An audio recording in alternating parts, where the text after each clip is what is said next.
Yeah. Yeah. Now, here's a little story I got to tell about the two sides of life you know so well, the serious and the fun. Obviously told by John L. Peacock and my boy Pete. They have a little podcast named Two-Sided Pod. Don't leave now, it gets better after a few shots. From Brooklyn to San Diego, they run this land. The sheriff's posse's on their ass because they in demand. One lonely listener you might be. All of us together make a community, so get comfy, it gets bumpy with how Pete acts. The show's about to start and my beer's getting flat.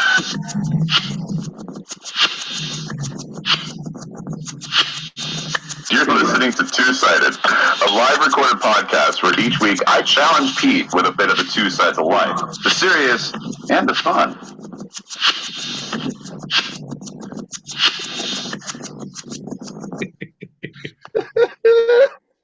Oh, John. You silly, silly man. John.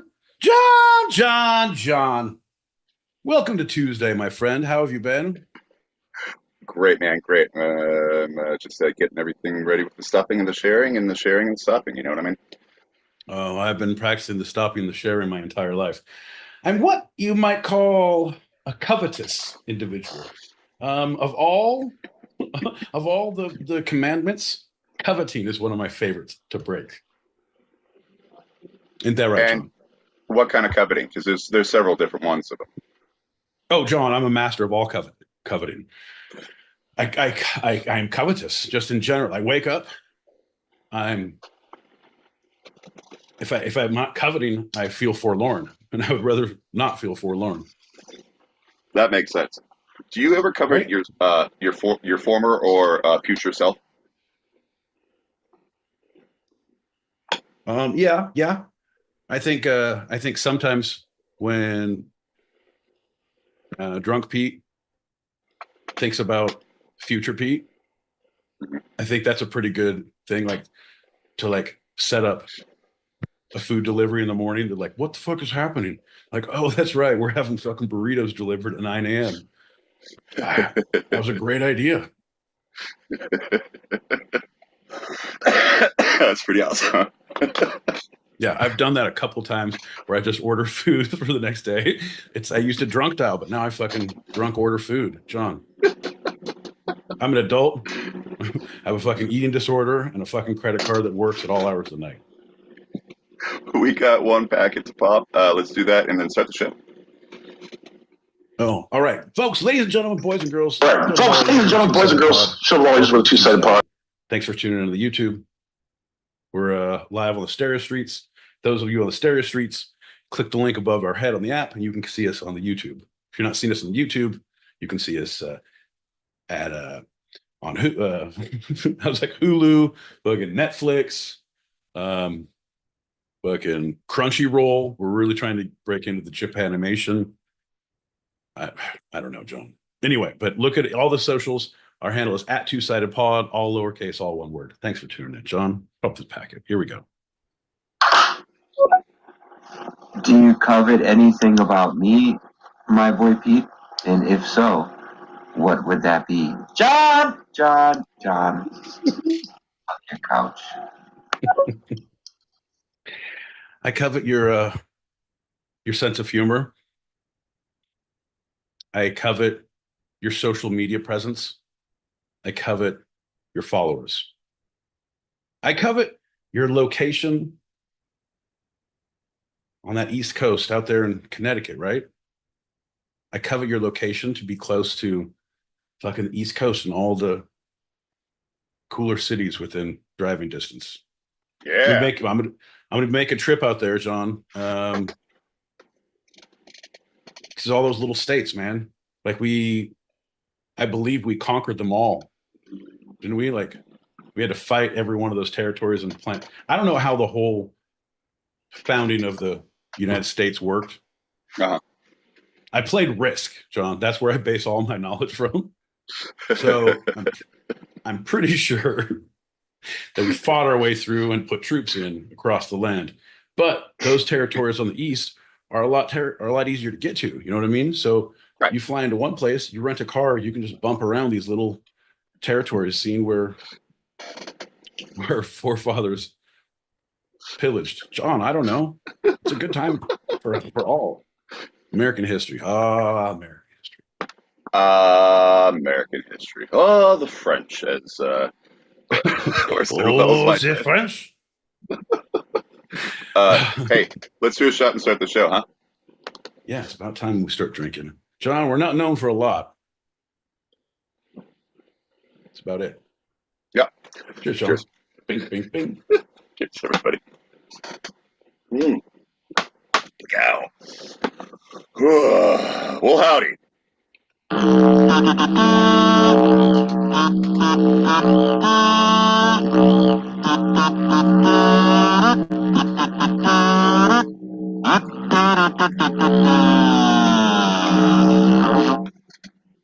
It's like a war cry, John. I want to conquer small villages and continents playing that music. They'll know we're coming, but they'll hear our didgeridoo and kazoo from miles away and shiver in fear. What comes next? That's right, John. We're all waiting for it. I'm John L. Peacock out in Brooklyn, New York. I am my boy Pete, thinking of conquering territories like Risk this Tuesday in Southern California. And you're listening to Two-Sided, a live recorded podcast where each week we have technical difficulties, and currently I am echoing.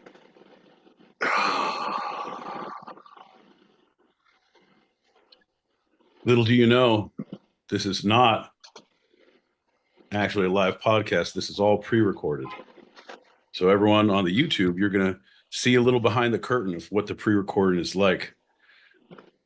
If you're on the stereo streets, be ready for John to leave, come right back. Who knows what's going to happen? But invite him. Technology is a...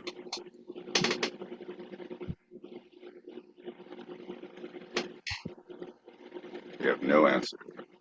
We have no answer. Bro.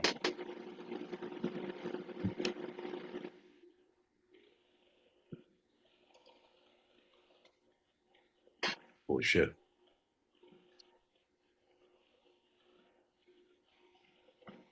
Well, howdy.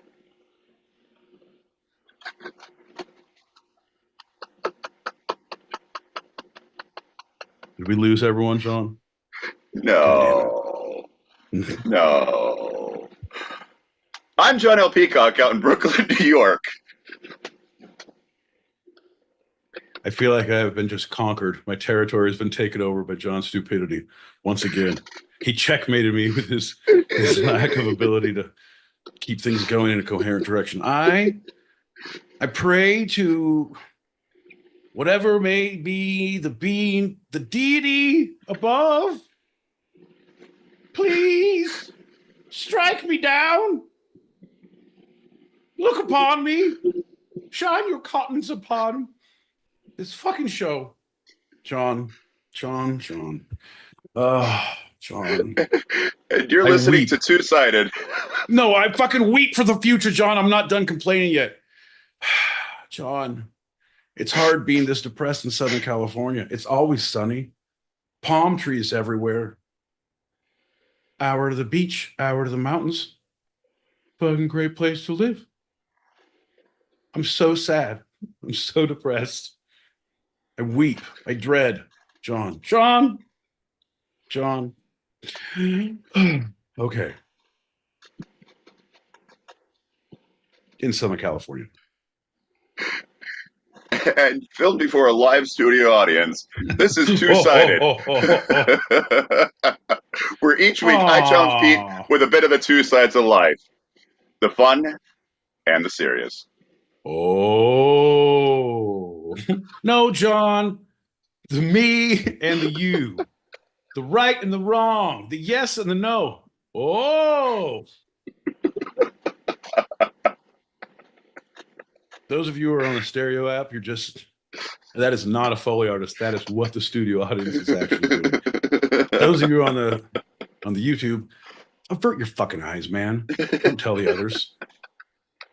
We have a good thing going. Don't fuck it up for everyone else, man. Hey, my boy Pete.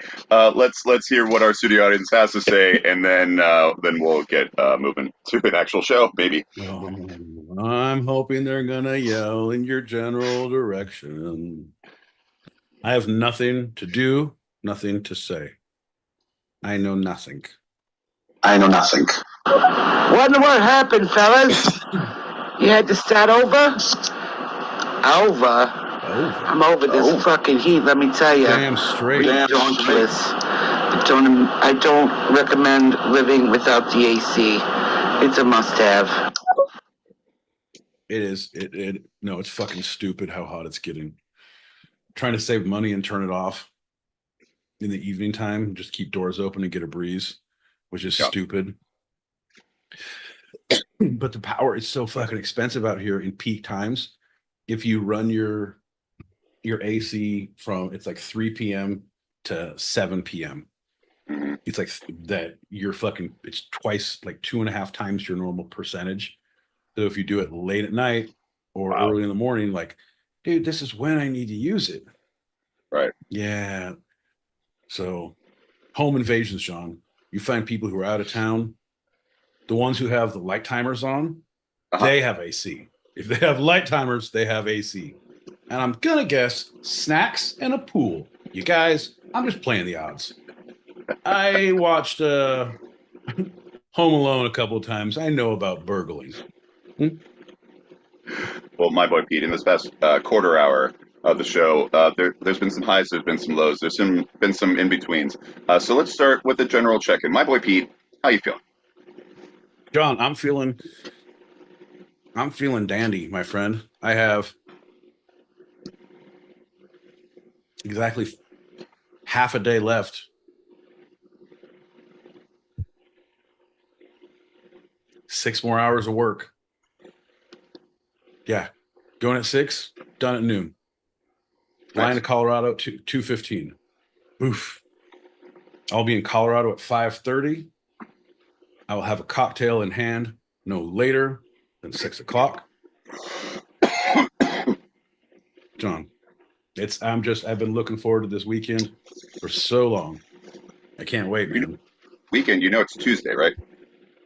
Yeah, don't tell me my business or my days of the week, John. Here's the deal, buddy. I'm not a smart man, but I am a man about town. An alcoholic with a travel itch. A booze hound with a penchant to be on the go. John, a frequent flyer with a poor liver. John! There's very few things I look forward to in life. Death, avoiding taxes, Tuesdays with John, and vacations when I don't have to have any responsibility. Oof. John. Yeah. Fantastic, man. Yeah. I feel it's the last day of school syndrome. The last 2 days where I just don't give a shit. Things are burning around me. That's great. Do you understand? Yeah, that's I don't know, man. What are you gonna do? Hey, man, get set on fire all the time. It's an imperfect world. It's very flammable. Yes. Well, my boy Pete, speaking of very flammable, that's going to lead us to our first lightning round. Oh, man, Raul, it's time to get down. Come on, yeah. Hey, John L. Peacock. Hey, my boy Pete. Hey, lightning round guy, how you doing? You sound a little. No, I'm training for some vocal warm-ups that I'm doing later, and I want to save my voice. And my voice coach told me to make sure you don't project too loud, and if you do it from the diaphragm, baby. So I gotta pick and choose. You know what I mean? I don't need to blow the whole load at all the time. Is what my coach said. Granted, he was a very handsy man. Wait a minute. No, that don't matter. Anyway, John, what's up, John L. Peacock? What's up, my boy Pete? How y'all doing? Great, man. Great. I'm glad you're getting some coaching, some, what would you say, some exercises for the training or the training for the exercises for the vocal warm Oh ups? man, you can't have one without the other. It's like one hand scratches the other's back. You know, first the chicken comes, and then the egg comes, and then we both have cigarettes. You ever been in a threesome with an egg and a chicken, John? I have That not. shit is fucking crazy. Anyway, I'll tell you all about it in the green room, man. Y'all have fun. Bye. Thanks, brother. See ya. He's really trying to make a go of it in the voiceover work. He's doing a lot of dubs, a lot of, you know, get to work when there is work. You know what I mean? He's working in Dub's rooms? No. Oh, 100%. Like, and I'm not saying what kind. He said that's between him and Dub. So don't ask, don't tell. Well, anybody who's anybody doesn't have Knows to that ask. this is the time that we do shots. Bink, bink, bink. The cow.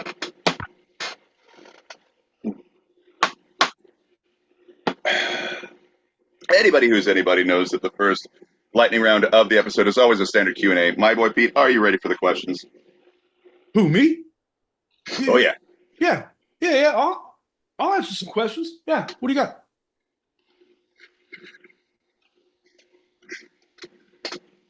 First question, my boy Pete. Who was your biggest comedic influence? Honestly,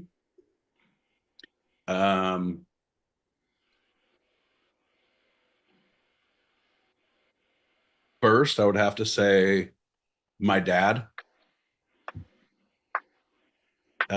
because he introduced me to, or he ripped off a lot of stuff I didn't know about Three Stooges, and he did a lot of Three Stooges, kind of like, and he had a lot of, when he's with friends at parties, he'd make a lot of jokes and quips. His timing was always good. He was great at making an entrance and making an exit. Oh, all right. And like, holy shit, this man can just walk through a room and have something to say. Brilliant. And it was all fucking punchline. Like, but then after that, I would say that really,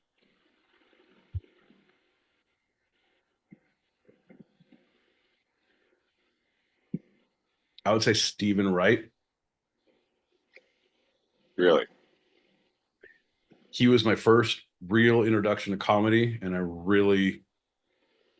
I knew his sets, I knew his timing, I knew why it was funny, I knew why it wouldn't be funny otherwise. Like, I just dissected the shit out of that as a kid. It was amazing. Do you have one that's a go-to? Do you still remember? What, his album or a joke? What? Like a little bit. Oh yeah. I used to have a whole lot of jobs, but I couldn't keep any of them. One time I had a job parking jets at the airport, but I locked the keys in the cockpit. It's hard to find a ladder 40 feet tall on a coat hanger that long. I got a job at a fire hydrant factory. Couldn't park anywhere near the place. Bought a house. Beautiful, grassy median strip of the highway. Very affordable. Only downside is you have to be going 60 miles an hour when you leave your driveway.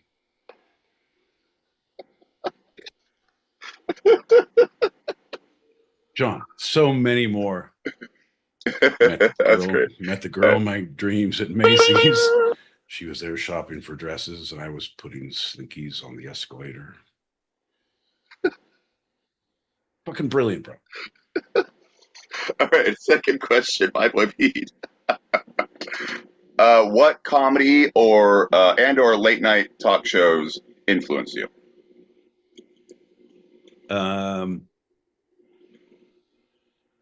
Currently, Seth Meyers, the Late Show with Seth Meyers. His setups, his closer look, his retractions, his you burnt, his. It's a very SNL weekend update feel. Mm-hmm. The writing is Weird. very punchy. It feels it's very, and it's an echo chamber. I like what he says. Makes me feel comfortable. I'll be honest. Do you think they poached the head writer of SNL for that show? They took some. Well, he was the head writer. Oh, so they did. But they also took Kevin Lutz. He was a writer on SNL. They took Mike. Fucking what's his name? Who was a producer at SNL. They took a lot of people. Like they all work, but they all work together. It's I mean, yeah, Shoemaker. Mike Shoemaker. Yeah. That one, but early on, I would say Letterman. I loved Letterman. Mm-hmm. Letterman was great as a comedian because he would do a joke, he would do a bit, and it would land, his punchline would land wrong, and he would kind of like mull it over, and he would bring it back 5 minutes later. Paul, remember when I said Sheboygan? Paul, Sheboygan? Yeah, I don't know. And it's like, yeah, don't let it die, Dave. Figure it out. Bring it back, bud. Figure it out. That's awesome. That is something I think that's a big influence on you. You don't let it die. You know, even if other people tell you maybe you should let it die, you don't ever let it die. No. Here's the deal. I've lost too many horses in the battlefield. I'm gonna have to beat this one until it gets up.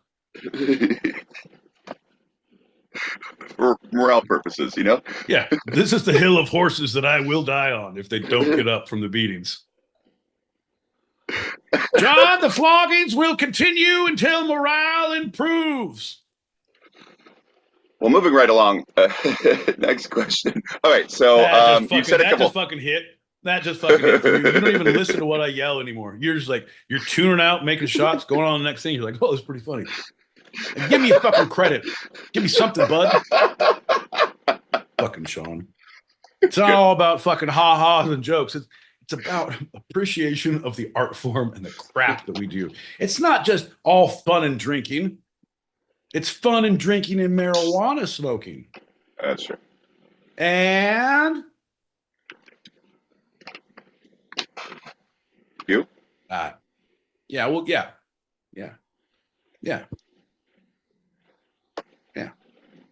I don't know.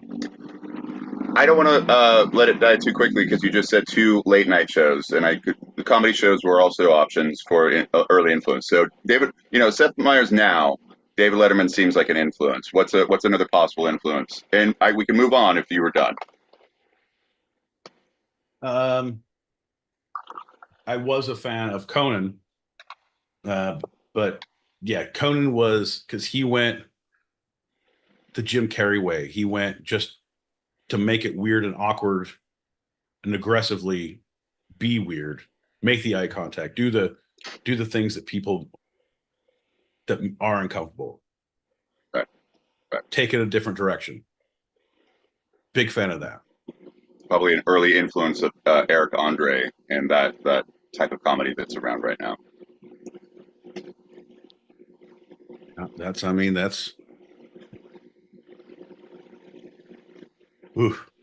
uncomfortable. That stuff to me is uncomfortable. Like it gets too like pushing it that style way further than Conan ever went. I watched the shit out of it. They had a marathon, or it was on live on YouTube for like a week, 2 weeks. The Eric Andre show just kept going in a marathon. Like, all right, I watched whether you like it or not. Yeah, it was good. It was like, all right, you want to watch Impractical Jokers, not really, but it's on all the time. All right, I'll watch that. Okay. Hey, man, you want to do drugs? No. Well, they're going to be here all the time. All right, I'll do drugs. I say, okay, fine. And sometimes to Eric Andre. Next question, my boy Pete. When did you first begin integrating dark humor and/or cursing into your comedy? Here's the deal, John. I don't fucking do that. There has to be a tragedy involved in one's life. So I don't believe. No, it's not dark humor. I believe it's gallows humor. I truly, honestly, I truly believe. I feel like the time that it changed my life. I was in. I was in 6th grade, bro, and my uncle and aunt died in a plane crash, and my dad had to become the executor of their estate, and we had to drive from Lodi, California, up north, down to like Calamasa, Inland Empire. It's like kind of farmland, where my uncle had 1,500 head of sheep and a big ranch and all this stuff, and my dad had to come and deal with it and deal with the ranch and the employees, and it was just a fucking mess, a mess. And so I was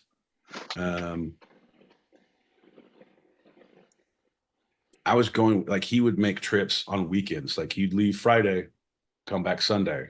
He'd go for a week and he'd do whatever. So there was times I would go with him a lot. And anytime there was any breaks, because it went on for like a year and a half, like probably 2 years. But I, spent summers down there and Christmas and stuff. But the thing was, all the shit that went on, my dad, being the fucking funniest dude in these tragic times, would always make fucking great jokes and funny, just like, hey man, if you don't laugh, you're gonna cry. So humor heals, right? Yeah. And he didn't say fuck them if they can't take a joke, but it was like, hey, screw them. Don't let them take your laughter from you. Whatever it is, keep it funny, keep it light, just keep going, man. So yeah, it's all, well, no point in steering. Brakes are gone. Guess we're gonna beat the ambulances at the scene of the crash. This is really good. We're making great time. Yeah, it's very, I don't know, man. Yeah, I feel like if you don't deal with it, tragedy in a funny way, then it's tragedy. If you deal it in a funny way, it helps you process it. It helps other people process it. And if they get offended, like, hey, man, we all grieve in our own separate ways, right? I don't come down to your work and slap the dick out of your mouth, lady. Shit. Stop taking my jokes from me. I was not, that last thing you said was not the reason why I hit that button. It was unfortunate timing. I was ding because humor does heal, and so don't try to yuck any yum of the ha-has with the wah-wahs. You know what I mean? That's what I said. I don't come down to your work, lady, and slap the dick out of your mouth. Sorry, that was another accident. There we go, folks. John. Final question, my boy Pete, and let's get out of here as quick as possible. My boy Pete, why are you now so full of vitriol with your comedy? I am not, John. I just cannot suffer fucking foolishness. There's nothing about my comedy that's vitriol, John. My life is vitriol. Look at me on a day-to-day, motherfucker. You think I'm okay? You think I'm processing all this shit well? Oh, John, cut me off at the gas pump and see how fucking vitriol I am then. Namaste. Nah, I'm gonna go get my fucking bat and come back. I'm gonna fucking break your kneecaps with my bat. You namaste here, you're gonna get knocked the fuck out. Goddamn yoga granola eating fucking acai bowl eating motherfuckers. I don't give a shit, man. You can have all the dreadlocks and have all the fucking peace stickers you want. Fucking act like a human, John. That ain't funny. That's life goals. Sorry. It's a difficult time we all live in. But yeah, it just flows over to my comedy. I just cannot suffer stupidity. I cannot suffer a lot of you, John. You're like a child wandering into a movie. Conversations do not start and stop at your convenience, sir. I just want to shake you like a baby. All right, so we're going to move on. Can you pop that packet and we'll go to our first segment?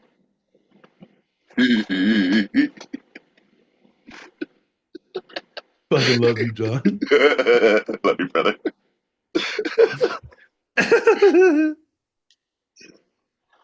Hey, what's going on, you guys? Good to see you guys. John and Pete and John too. And another thing.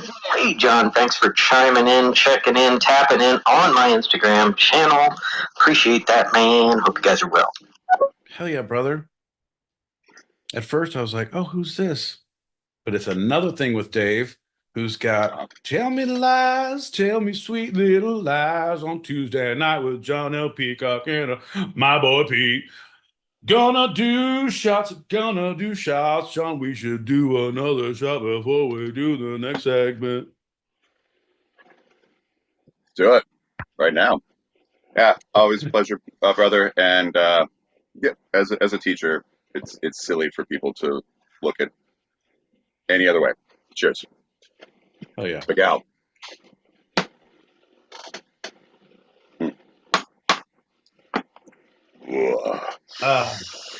As a teacher, John, I want you to fucking grab the stone from my hand, grasshopper. I don't know what kind of school you went to, but this is a stone grabbing school, John. You ain't ready for the show. You can grab the rock. Oh, I thought you said grab the stone because I'm done. Oh, okay. Fair enough. You know what? English is such a difficult language. Who's really sure what the translation is, John? A quote. A comic says funny things. A comedian says things funny. End quote. Mm-hmm.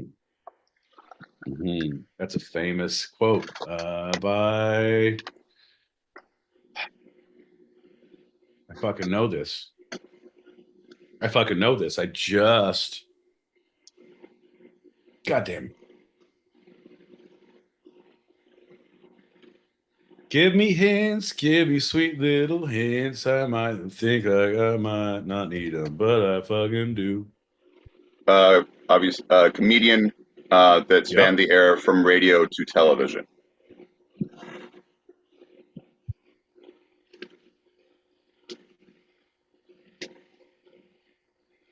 Yeah, Bob Newhart. Influenced the likes of Bob Newhart and Albert. His best friend, Albert, Einstein. It's Nikola Tesla. Albert Einstein. Albert Papillon. That means cucumber in French. Papillon. Bonjour. Ça va bien. Mel Brooks. Albert Brooks. Oh. But his original name was Albert Einstein. He changed it because, his dad did it because he thought it was funny. Because his dad was also a comedian. These fucking guys, John, they get it. So this person influenced both of them very personally and directly. Fuck you. I'm going to work with your mom and your family and your partner. And for your birthday, I'm going to legally change your name without your permission and like board certificates and just like, hey, bud, here's your new ID. And I'm not entering witness protection or anything? Not at all. You have to change all your banking documents and all your shit. Tell all my friends. It's going to be John Larry Peacock, or it's going to be J Larry Peacock. J is just the first initial; it doesn't mean anything. Larry is my Christian name that everyone calls me. Peacock. We're not going to change that because why mess with perfection, motherfucker? Happy birthday, Larry. Happy birthday, Larry. You used to be a John, but now you're a fucking Larry. Blame the peacocks you're related to. We forged your signature. They're dancing in the background, Right? just big smiles John, on their face. it's very difficult to get your family on the page of one idea. But when I said, let's pull a fast one on John, they said, we're on board. John, in addition to the ID, I want you to see this scrapbook and slideshow that I put together of all the planning that your family and I had. We went to Acapulco once. We were, yeah, that's when they said they were burying old Aunt Florence. You're like, do we have an Aunt Right. Florence? Yeah, crazy. They always Yeah. call their Aunt It Flo. all- So, yeah. It all makes sense, John. We pulled a fast one. John. Or should I call you Larry? So anyway, one more guess at the person who said a comic says funny things, a comedian says things funny, who was a direct influence on Bob Newhart and Albert Brooks. It's what's his face? It's the guy who was friends with not Tim, not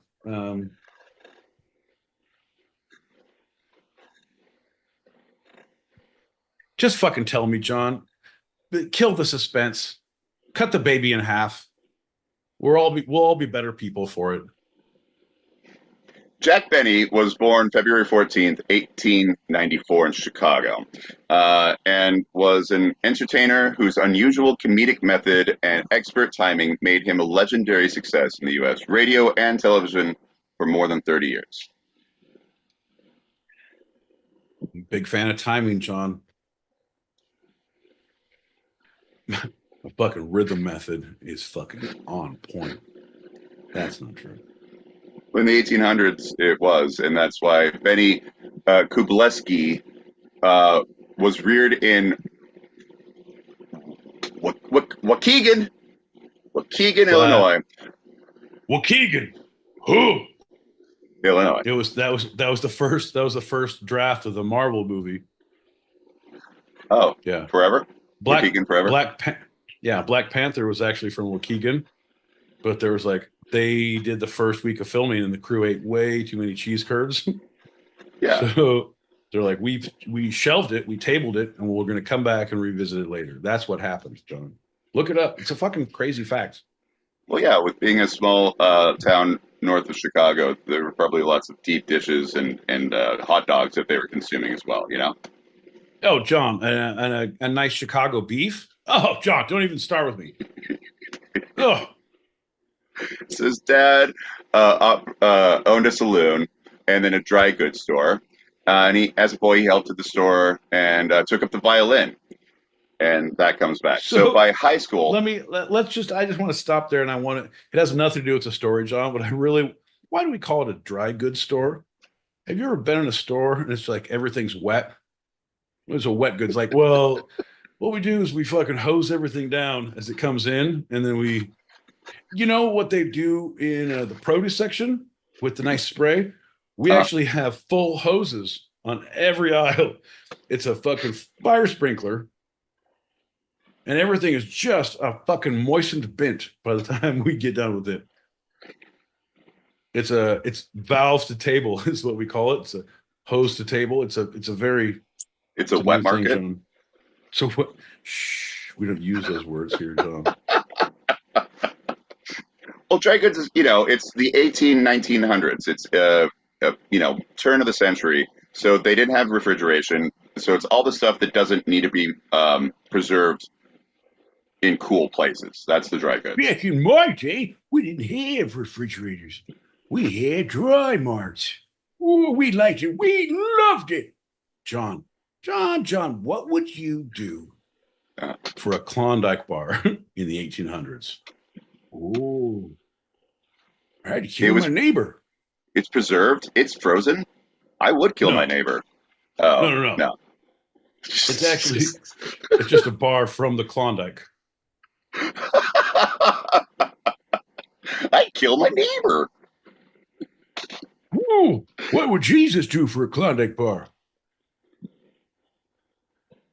Sorry, mixing my metaphors, John. So by high school, he was pretty proficient at the violin, and he played it in vaudeville from 1912 on into 1918, where he had was taken into the U.S. Navy and assigned to entertain the troops. So Dance for me, boy. I play the violin. Dance while you play. All right, fair enough. Yeah, fair enough.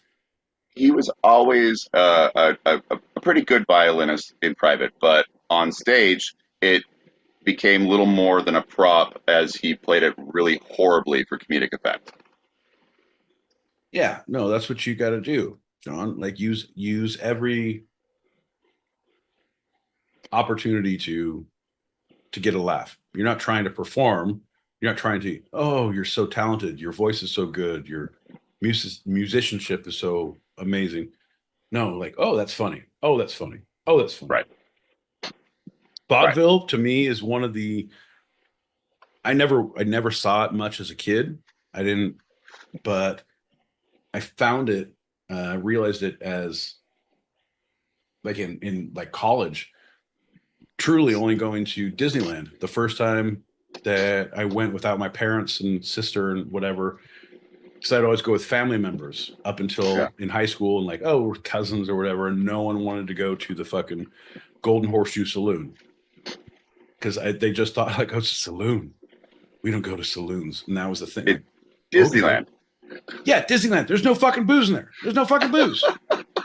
What the fuck? That's how bad. Yeah, John. Yeah, I know. That's how. Yeah, this explains a lot, right? Oh, fuck. Continue. The first time I went in, and it was a vaudeville show, as they do shows like 5 times a day, and it's fucking hilarious. It's like the damsel in distress, and here's the guy, and here's the piano, and they make the people boo. Like it's very like, oh my god, it's the best interactive comedy. Melodrama, yes. Yeah. It was so good. And it's Disney, so you know the production values, the timing, it's tight. Here's the costumes, the thing. It's not fucking Mickey Mouse bullshit. See what we did there? Anyway, after World War I, he survived. Benny returned to the vaudeville scene as a comedian. Did he? He did. Yeah. All right. Because the rest of the story, John, would have been real fucking crazy if he had died in the war and then 30 years back to do these things. So we all see. No. Wouldn't even go there. Shh, quiet. Right. Too soon. His first motion picture was in 1927. And he completed 18 more between 1930 and 45. He was one of the studio players at that point. The turning point was 1932 when he entered radio and quickly gained a large following. And this is the start of the Jack Benny that we know. Oh, that we all know. We all know him, but we're familiar. Like you guys, this is when we all started getting posters and shit. You know, the trading cards. Fucking dream catchers, flatware. If you didn't have a Jack Benny tea set, you were nothing in my neighborhood. Ain't that right, John? Yeah. He's a man of the future. He's not of his time. He ushered in a new era. He started what would become the stand-up that we know. He is the Godfather. The great godfather, the great grandfather. He's grand. He's great. He had this humor that was always characterized, but in this era of broad jokes and rapid delivery. But his style was subtle and languid. He had casts come in and out. He did bits, but then also did stand up and also told stories and also interacted with the audience. Things that just weren't really done at this point. I've never seen anyone bite the head off a bat, but I think it might work in this situation. Let's give it a try and see if it's funny. Maybe we'll wait for some great metal to come around. All right, fair enough. But we're giants of our time, John. We have to try new things. There's no ceilings in this glass world we live in, John. I don't care what any of your musician friends say. So the Jack Benny program was on network radio for 23 years, and then it moved to television and appeared regularly until 1965. Okay. I'm very aware of it, but I didn't. I've gone back and watched like some of the old like Carol Burnett's and the Laughing. Laugh-ins and the Laugh-ins fucking crazy, John. Fuck me. I think, and just hear me out, I feel like it would be a good idea to throw a fucking whatever the crazy next party is, have a projector that just a run through of Laughing and spike all of the punch. And don't tell anyone. No, that's not it. That's not what I meant. I meant that I'm going to make you eat mushrooms and watch Laughing for 4 hours and then come back and see how you're doing. Either really well or really horrible. Yeah. I feel like we made a breakthrough or we fucking broke the poor man. Either way, you know what? We're broke. Yeah. Fucking broke. We ain't going to fix this or buy our way out of it. Okay, so 1950, he went to television, and that first season, he only did 4 shows. He was wanting to make sure it was what he wanted instead of just punching it out. You know, talk shows weren't really quite a thing yet. I think Jack Parr and Ed Sullivan were around, but this was a different kind of show. But by 54, 55, he was up to 20 shows, and 1960, 61, 39. So it was flexible. It was like my morals. Negotiable. Flexible. We bend, we don't break. what made it cohesive as a singular show, but also had flexibility within each episode is that the episodes had a format of a theme or a starting premise, and the actual playing out of the premise often developed into loose collections of skits. I love it, John. I love it. I love it. It's like they found their reason for a through line before we did, and they did it better. Yeah. If we did sketches on, hey kids, you want to see a dead body? And all the way through, like, what's the through line? Seeing something awful. Slow train wreck. Right? You guys ever been on an ice road in Alaska? Watch this. So the initial premise that just vamped off every episode is a talk show. And so Jack Benny was Jack Benny. He played a fictional version of himself, same name. What does that mean? What does that mean? What does that mean? A fictional version of yourself? Yes. How with can your you same be name. yourself? That doesn't make any sense, John. John, a fictional version of yourself? Yes. No, you either are a character. Hello, Right. I'm Lord Worthington of the Worthington Estates. I believe in Worthingtonshire and Shylington Worthingtons. Or Hello, Governor. I'm from. didn't know you were going that well. I didn't think so either. I looked at your face and I was like, how can I not? So you're either in character or you're yourself. for John. you, yeah. Hi, John. Right. For me, if I had to be the real my boy Pete, Uh-huh. the work my boy Pete, the one who clocks in and clocks out, fucking pays the bills, feeds the hostages, and lets the horses run free. Okay. Not in that order, because I do think about feeding schedules before I think about anything else. Smart man. I'm a giver, right?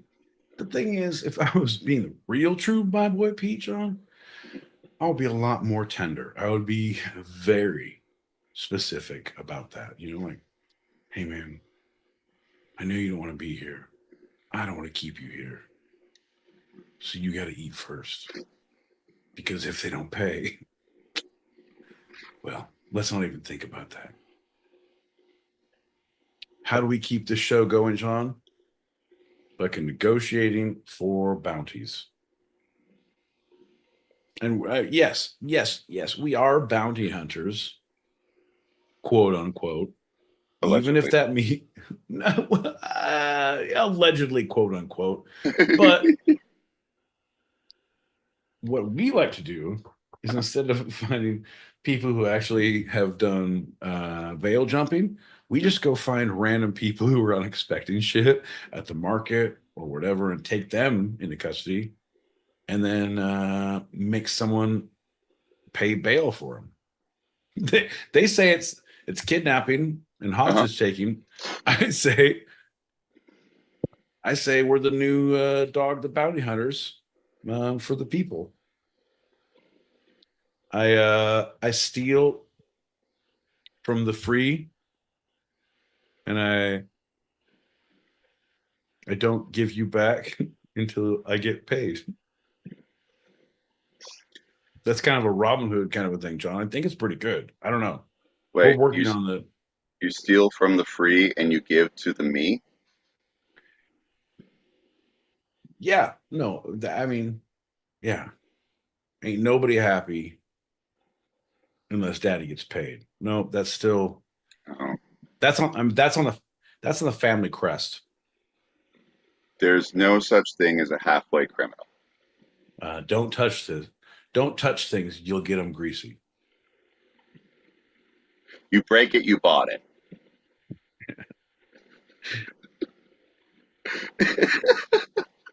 So anyway, Fuck your couch. Jack Benny played this fictional version of himself and was able to use this new concept of talk shows to make fun of them, but also kind of be it. And it was just loosey goosey. It was, it was a different kind of humor, and gained a huge following. So he had a stable of characters that included the program's announcer, Don Wilson, and its resident crooner, Dennis Day. I like anything where you can call them a stable. That makes sense with what you just said. Yeah, that makes sense. 100%. Yeah, John. If you had like I hired a staff. No, man. I hired a stable. This is my stable of workers. We don't like that. What do you want? A pride? Fucking murder? You're a goddamn stable. I will feed you if you behave. Or I don't know, John. What do you think? I wonder.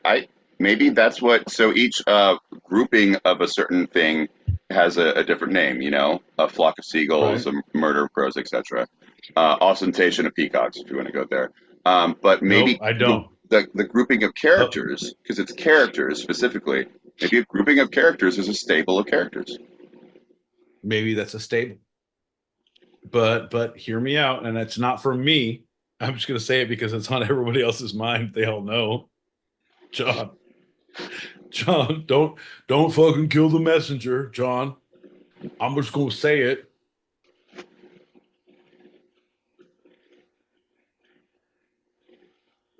A stable of hoes. A pip named Slickback. I'm just saying, you have a stable of hoes. That not you do, but if you have a group of people working under you for They could be your staff. They could be your stable. They could be your employees. They could be your. What about a bordello? It's like They could be your bordello. But a bordello is a place. yeah, but so is a stable. A stable is also a place, John. So The I think English language, John. Folks, if you like English a language dissections for the worst reasons, well, you're going to love the two-sided. Here on Tuesday, 8 motherfucking Pacific, 11 motherfucking p.m. Eastern. Unless you're across the pond, then it's 4 a.m. Greenwich, Meanwich sandwich time on Wednesday mornings. Folks, we are live on the stereo streets. Anyone here on the stereo streets, we're also live on the YouTubes. So if you click that link above your heads, you can see our faces on the YouTubes. If you're not, then may God have mercy in your soul, because it doesn't get much better from here. Ain't that right, Sean? That's 100% my boy, Pete. And we're going to continue with this segment because I think you thought it was done. Anyway, so until her retirement in 1958, Betty's wife, Mary Livingstone, portrayed what her husband termed in his memoirs a kind of heckler secretary, a wisecracking friend of the family and the television program. All right, that's good. He had a good relationship with his wife. You can work with her as a wisecracking heckler. That's great. On set, yeah? No? Well, on screen. No, that's yeah. So great relationship. They were together the whole time. So she was also an actor and comedian. That was her persona in the Jack Benny show. And so he's Jack Benny. Right, so she's not like the wife. She's the secretary and friend. Right. It's like Rob McElhenney and fucking what's her face in Always Sunny in Philadelphia. Oh, right. Aren't they brother and sister? No. They're not brother and sister. He's just a fucking bouncer and he hates her and she's an idiot and like the whole thing. But they're actually married. And when she was pregnant, it was his kid. But he has to be horribly mean to him and she has to fucking fuck him. Fucking he's gay as shit. Look at that fucking fat fuck. Fucking you look like a bird, D. You look like a stupid fucking bird. And then you're like, good job, honey. See you at home? You want ramen or hamburger helper? Don't make it weird. Don't make it weird. Oh, no, I was thinking, what's that? Caitlin Olsen. Yes. Okay. Okay. I can't verify that, but sure. I think that's her name. I think that's her name. Yeah. I don't know. Shut up, D. Cherry Chippewa. What's his name? Chuck Berry. Charlie Day. And his wife is the waitress, right? Waitress. Yeah. Yeah. And she's like repulsed by him the entire time. That's another fun dynamic. Right. Of an actually married couple. And the brother, the other guy who's not accounted for, is Dee's twin. What's his name? I can forget his name. Because he's one of the few that his real name is not the actual the name in the show. Fuck. Charlie. Yeah. Anyway. Okay. No, not one of the few. Anyway, no. Doesn't matter. Right. Him and Danny DeVito are actually together in a life partnership. Oh. Yeah. Really? Yeah, Rhea, that's why him and Rhea Perlman separate. She found out, and I don't know. I'm reporting what I hear, Sean. Anyway, so a big point of the interactions between him and his wife. Glenn Howerton. You're Howerton. Anyway. You're a Howerton. We're moved on. These interactions were to show off his on-screen character, who was cheap, vain, insecure, an untalented braggart who would never willingly enter his fifth decade because he just doesn't want to go to there. It's like listening to my fucking bio on fucking OnlyFans or OnlyFins. That's how the fish see me. It's an aquatic nightmare on my profile, John. OnlyFins, don't go there. Sorry. It's it's a rich person's aquarium right next to a big screen TV. Saying, man, it's for the fish, by the fish, with my bio. So somewhat like Insecure, uh-huh. disrespectful. Oh, you forgot lazy, cheap, fucking cheap, vain, vain. untalented. Yeah, can't swim. Fucking put too much chlorine in the pool. Why are you putting Doesn't want to chlorine in get the too fish tank? old. Yeah. Never was young enough. Fuck you, fish. You don't run my life. John, I've yelled at many a fish tank. Where are we going with this? Oh, we're back on. No, you're right. So, a show that came a little later, All in the Family. It's much like him, where this very. I mean, at that point, he's a racist character, but he's also somehow endearing in some way. Uh, Benny, who wasn't racist in his show, or it seems in real life, was also this braggart was admirable, was endearing, and so he was Admirable. playing no admirable and endearing. Could you wrap it in aluminium, or would you wrap him in aluminum? Let me check my schedule. Well, while you do, I will have a sausage McBiscuit and wit. And I will smoke these herbs. All right, buddy. Smoke them if you got them. Wait, hold on. No, that's fine. So at this time, no men were any way, anyhow, vulnerable, and his character was. And he also, sorry. Oh, here it is. The show crossed boundaries by being the only program for decades that consistently portrayed Americans of mixed races living and working side by side. Okay, like I'm with you, man. You gotta appreciate the small things, right? At the time, at the place, you were groundbreaking. It's one of those things like so like you showed real life. Like, yeah, that's great. Like, it doesn't have to be great. It can be stupid because everyone was living it, but the first time you see it. So it's like celebrating the stupid shit, but they were the first one ballsy enough to do it. I don't know. I look back at those. Are we talking All in the Family still? No, this is the Jack Benny show. So this is years before All in the Family. With the Jack Benny show, it didn't have that racist element. So, I was just showing you the influence on the curmudgeon who also had an endearing quality. The Oh, fictional Jack Benny. you're just trying to make references and fucking leading me down a goddamn path. I'm like, let's talk about All in the Family now for fucking 45 minutes. Like, Let's no, we're not doing not that. talk. No, don't. Let's not Yeah, do that. Jesus Christ, John. Why I got to give that much information? You know, I'm like a dog with a fucking whistle. You're like, hey, boy, hey, you like this? You threw a ball over that way. Like, I'm gonna get that motherfucking ball, John. I'm gonna come back, and I'm not gonna give you the ball. I'm gonna run around and shake the ball. You want to talk more about this? No, I don't. Squeak, squeak, squeak, squeak. We're talking about it. No, we're not. You're trying to get the ball, so you are talking about it. Right, squeak, squeak.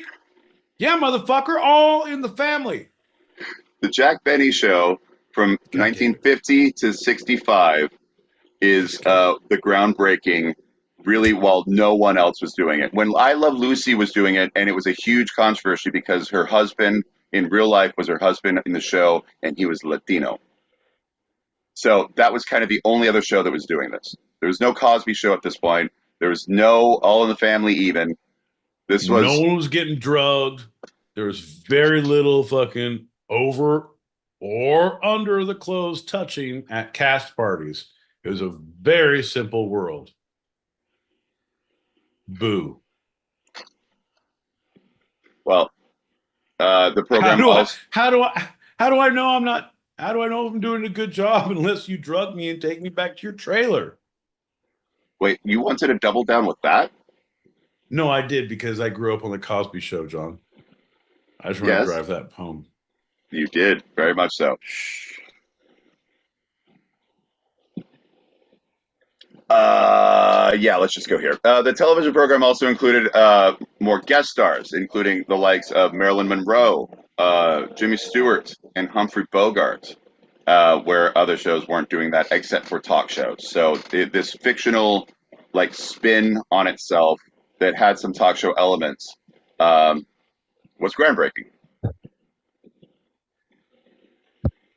I mean, it'll happen. They even made a caricature of him in a cartoon, which he voiced himself. And 1963, he made a cameo in "It's a Mad, Mad, Mad, Mad World." Great movie, John. That is.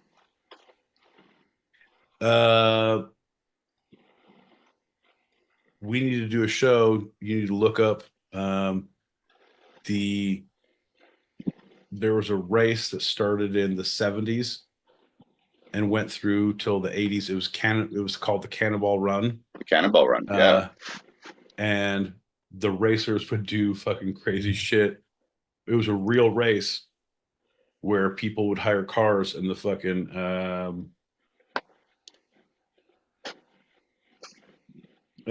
what's his name? Rocky Aoki had a car that was like a limousine, a stretch limousine that had like a treadmill and a bathroom and a TV and a fax machine and 2 phones and 2 different chauffeurs. And that was what he drove. But there was like all these fucking crazy cars that drove fucking.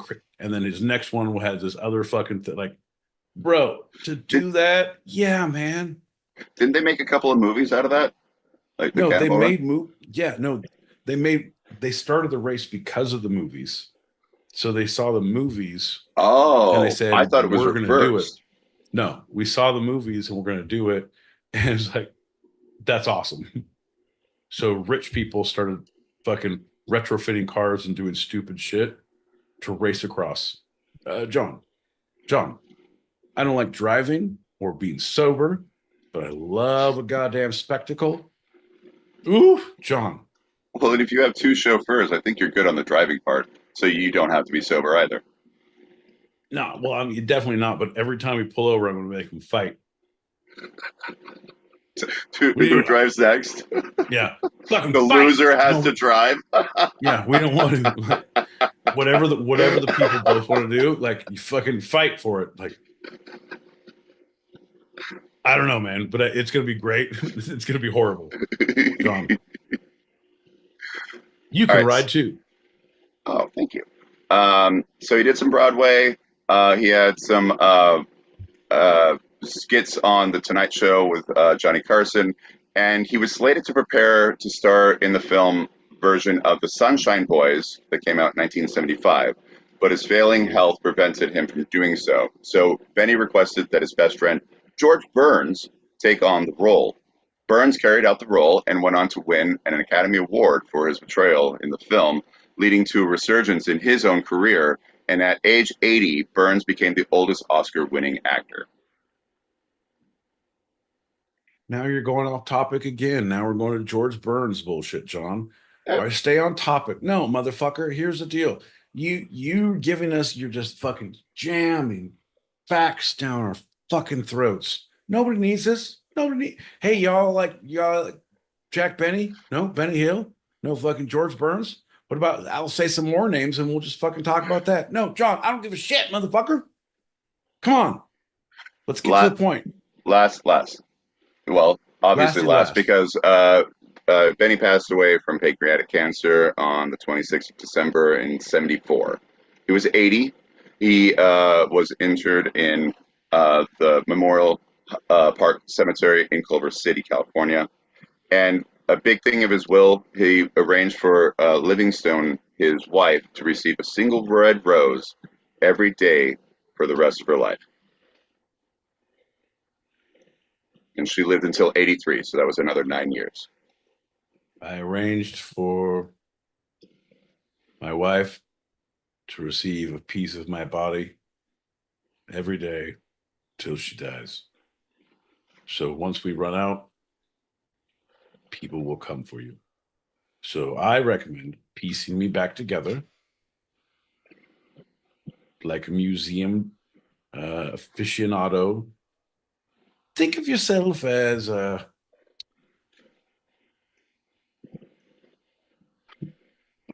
paleontologist, John. Okay. As you receive my body parts, put them together. Once all the pieces have arrived, your time has too. Good luck. Good hunting. I hope you find happiness or death before that time arrives. Yours evermore, your loving husband.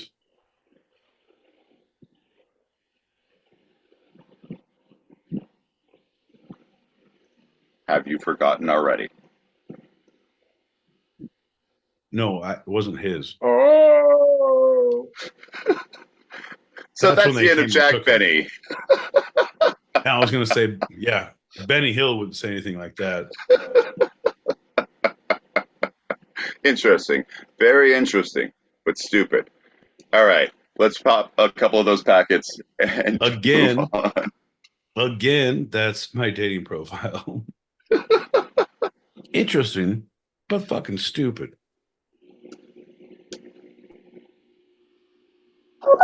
What? How y'all doing now? Man, how's it Hey, going? man, how's it going? How's there? Hope you're having a great night. So, yes. My man, Mr. McSee.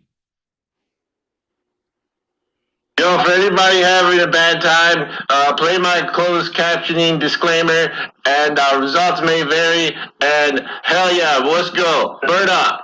Rolling. Dude, we're gonna hide back in this little nook, and the first person that walks by, we're gonna jump out and scare them. Think you can handle that? Straight dudes. All right, that's simple enough. That's simple enough. Here we go. Here we go. Here we go. Okay. No whammy. No whammy. No whammy. No whammy. Birds flying high. You know how I feel. Get some.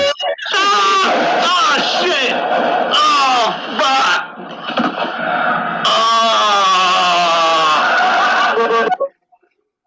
It will happen. It will fucking happen. If you're having a bad year, all you gotta do is believe that you having a big year, and your year Yep. will be the same shitty mess. Boo. He was talking about The Secret up until fucking then he read the book and it's like, oh, this is some Joel Alstein bullshit. Hide money in your walls kind of thing. I'm with you, Spondy. I'm with you, bud.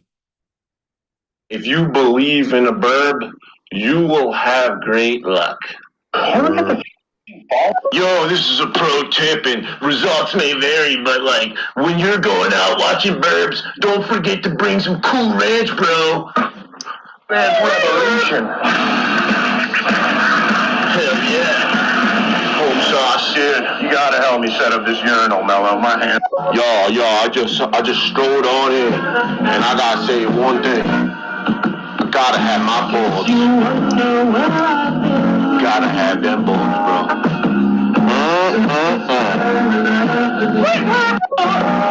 Gotta think for balls, and I can't let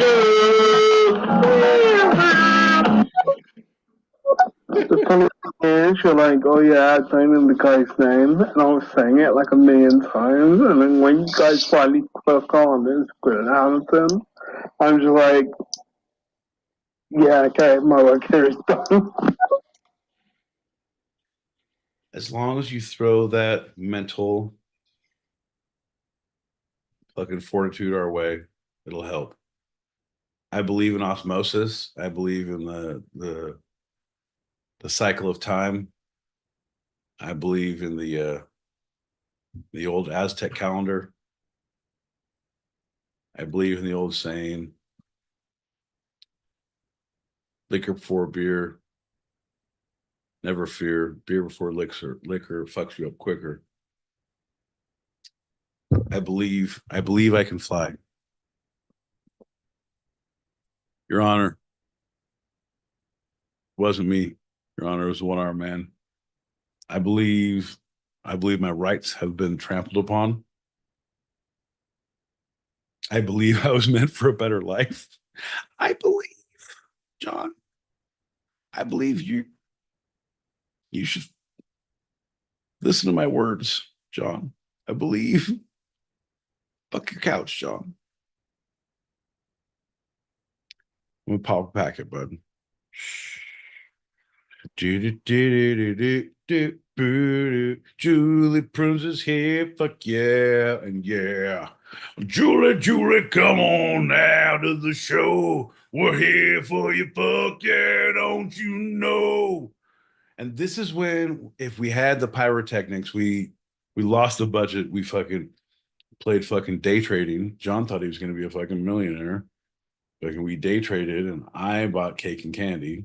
Ugh. Anyway, but if we hadn't, pyrotechnics, fuck yeah, Julie. No, John, you spent yours on fucking day trading and a lava lamp.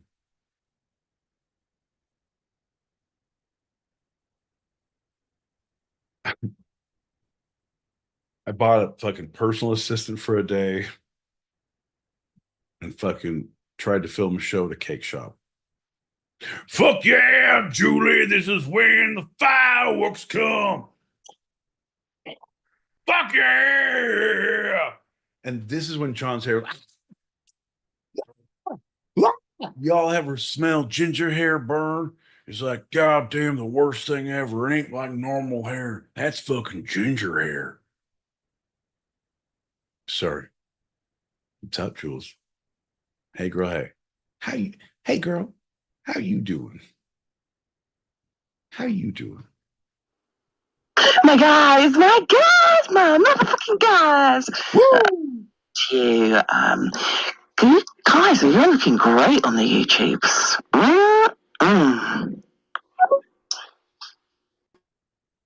Well, so not every day you wake up on a Tuesday evening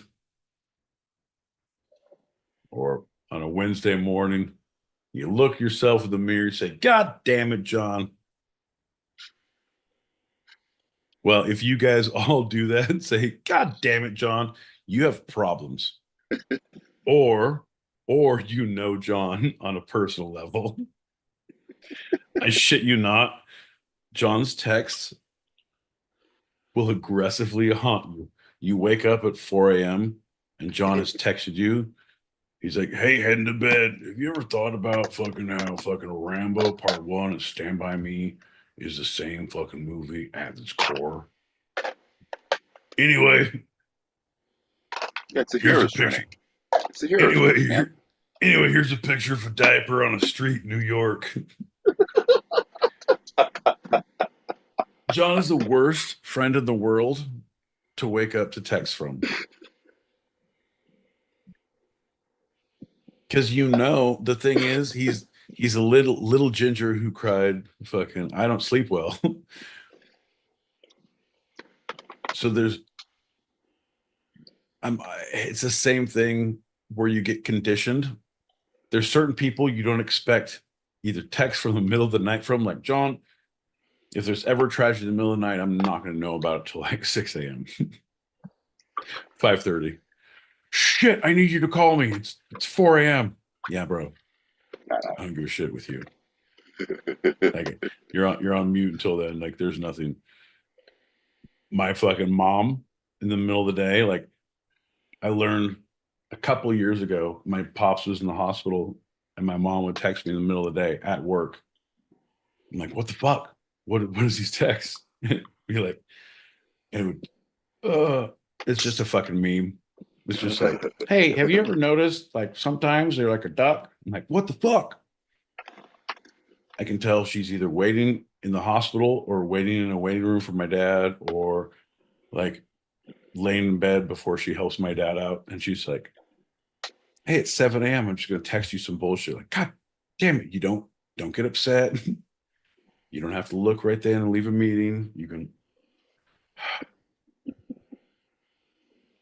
I'm saying, y'all need to know your place in this fucking world, man. Y'all need to know your place. Julie Prunes. Wow, Jules. And without transition, we have our next lightning round.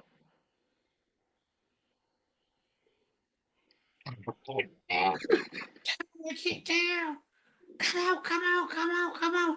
Shh, yeah. What's up, John L. Peacock? What's up, my boy Pete? Hey, what up, lightning round guy? But I think this might be really bad for your voice. If you were a little different, you were a little more healthy last time Well, I saw no, you. the thing is, here's the deal, John. I've been trying to save myself up for what was happening later, and I didn't want to break the seal too soon. You know, it's like when you drink a lot, you take the first piss, then you're never gonna stop. So you don't pee, and you won't have. Let me introduce myself, motherfucker. Woo! John L. Peacock. There he is. Welcome to the party. My vocal coach will be very proud. What are y'all about? I heard your show. Seemed very weird, very aggressively long. But hey, that's one thing we learned about Benny Hill. It's all about timing and fucking understanding. Woo! All right, man. I'll check y'all later. Have a good show. Bye. I don't think he was listening like the right way the whole time. He wasn't looking at me. When he was saying all that, he was not looking at me. Well, he doesn't make eye contact. That's it. As another spectrum person, you should know. Fucking game recognized game, but not from a fucking eye contact point of view. We understand our fucking presences. Well, my boy Pete, this is a very special lightning round segment because this is the first time ever. Are you ready? Ladies and gentlemen of the world, are you ready for My Boy Pete Solves a Cold Case? Oh, John, I can do this shit in my sleep. Not only did I grow up on Encyclopedia Brown, I fucking bought the Encyclopedia Britannica fucking 2 years in a row when I was super fucked up and making money. I was like, we should all learn all the time. Yeah, fucking learn. It's a lot of books, bro. It's a lot of fucking books. Anyway, I love the smell of fresh walnut and rich Corinthian leather, so I would consider doing it once again. But yes, I can solve a cold case. I've caused enough, so I should know how to finish one or two. Let's go. Now, we've never done this before, so I want to make sure we're on the same page. I believe we are. My boy Pete, you tell us the rules of this segment. Here's the deal. Number one, it cannot be the butler. If it's the butler, fucking game over. Rule number two. I'm unsure of the parameters. Is it a true cold case, or do you know the outcome of a cold case that you know the outcome of that? My boy Pete, it is an actual cold case. Unsolved cold case. Fair enough. Here's the rules of the game. Number one, there can be no fact checking against what I say. Rule number two.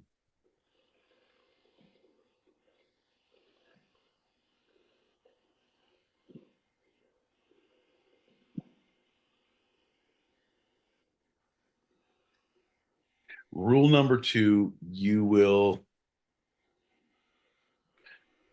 Do you have any? I'm just not sure how this is going to work. I will limit it to 2 paragraphs only. And you can stop at any point. I will tell you what the cold case is, and I have 2 paragraphs of information. Okay. Only. And do you, if I ask now anything and more, from now on, if I ask anything more, can I get more questions or more information? Is there only 2 paragraphs to give? Or do I have to work for it and do a fucking special dance and solve a riddle? Do I have to fucking first figure out 2 of the suspects and then you give me the third clue? Like, one of them loved donuts. Like, what? What? Did you understand there was glaze at the scene, John?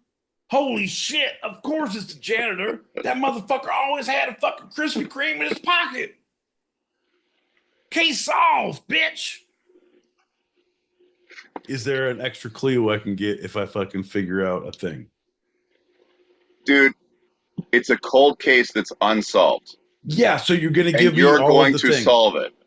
Yeah, but you're gonna give me just you're not gonna hold anything back in your back pocket like a fucking ginger.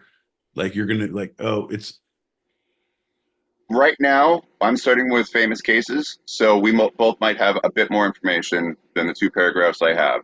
You do not have to have me read the paragraphs. I could tell you what the case is, and you could just talk. Or perfect. I could talk Or more. we can breathe. All right, fair enough. Because I have a few fucking solutions for if there's famous cold cases. Number one, I'm sure you're going to bring up the Black Dahlia. I think you're also going to bring up Kennedy. I think you're going to bring up Jimmy Hoffa.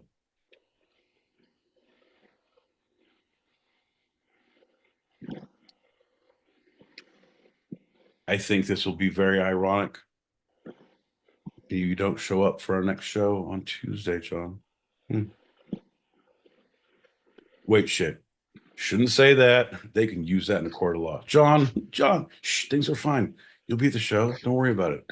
Fucking get ready, bud. All right. You guys, fucking put on your thinking caps. It's about goddamn time we start solving some cold cases. Oh, no, that's not it. It has to be.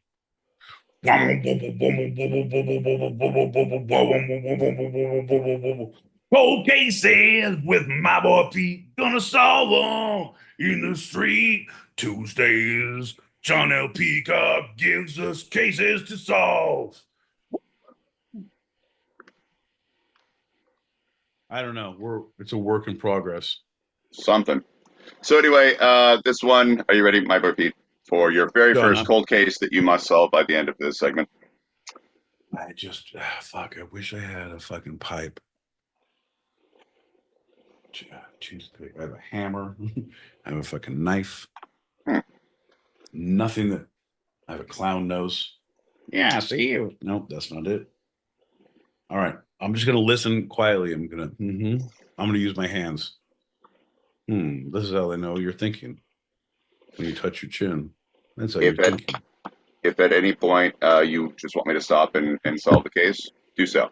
So the case is... If at any point you need to call the authorities because you think the murderer is in the building, never call the cops.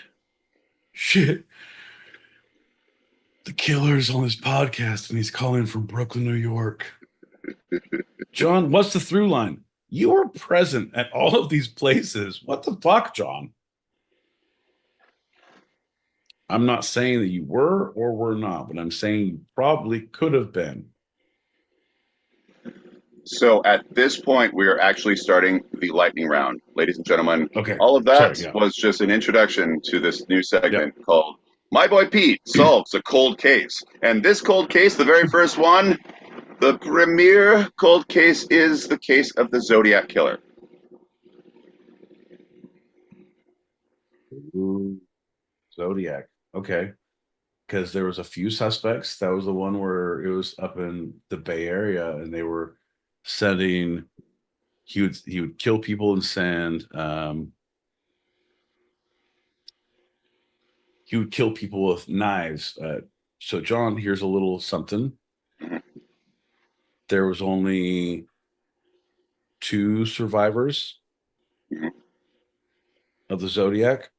One was in Lake Berryessa, and his name was Ed something. Something. I don't know if you have this, but if you read it, then you'll figure. That guy was dating. Hear me out. Small world. Here's the connection, right? Okay. When I was a sophomore in high school, I dated this girl, Shauna. Shauna's aunt was killed by the Zodiac killer at Lake Berryessa. Yeah. And this guy, Ed, survived and became a lawyer and worked with my dad out of Sacramento. And he was stabbed. Like he He was almost stabbed died, right? a bunch of times. Yeah. Like he was stabbed a bunch and almost died, but crawled away and was able to like identify and give the first description of what the dude looked like. Crazy town, John. Yeah. Now, with that, do you want to stop now, or do you want me to read the first paragraph? I want you to read all the paragraphs. I love you reading. It's like a calming, dulcet tone in the ever screaming voices in my head, John. It's calming, and one must continue to have that. So certain newspapers at the time published not only the killer's letters, but also the ciphers he sent along with them. The papers encouraged the public to help decode the secret messages.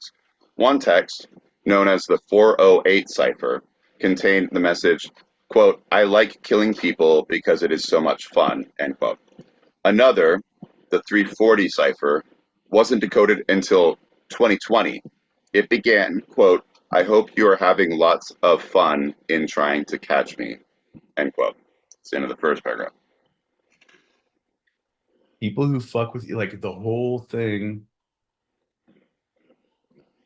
because there was conjecture that it was someone who had a military background. There was something like there was, if it was law enforcement, because how they have this decoding knowledge, they had to be from the area, and so they had not narrowed it down, but the profile of what they had done,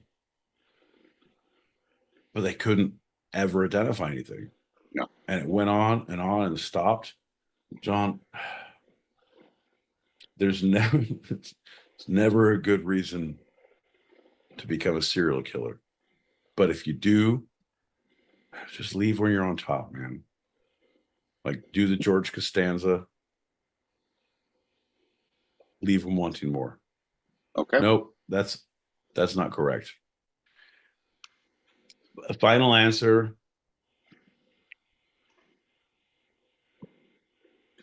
Wait, do you want the second paragraph? Yeah, I do. All right. So with those ciphers and the letters, they had a couple suspects, as you talked about. The most scrutinized suspect was schoolteacher Arthur Lee Allen, was institutionalized in 1975 for unrelated crimes. Now, it seems like possibly the killer was active from 1968 well into the 80s, and they're not sure how many people were actually killed by the Zodiac killer, though the ones that he sent the letters, just that was the link, but there were so many other unsolved crimes in the Bay Area at that time, and they have never unidentified the Zodiac killer. So, my boy Pete, solve this cold case for us now. It's a devil's cult, John. It was the rock music that those damn kids were listening to in the 60s and 70s. It's just not one crazy guy with three names. It's all of his fucking smoking buddies too. I've seen them out on the corner on the stoop. They're all bad kids, smoking reefer, committing murders, writing ciphers. Ugh, where is this neighborhood going to? Is that your final answer? I'm 99% sure that the school teacher had other people, because it went on and there was other copycats and other things. The letters went this way. So yeah, he was involved, but I feel like on that there was more. It went too long. And there was different descriptions of the body shape. Mm-hmm. Throughout, so it was like, oh, it could have been more than one person. Well, what do they say about secrets? The only way when two people know a secret for it to be kept secret is if one is dead. Damn straight, John. So sleep with one eye open. Sleep with one eye open.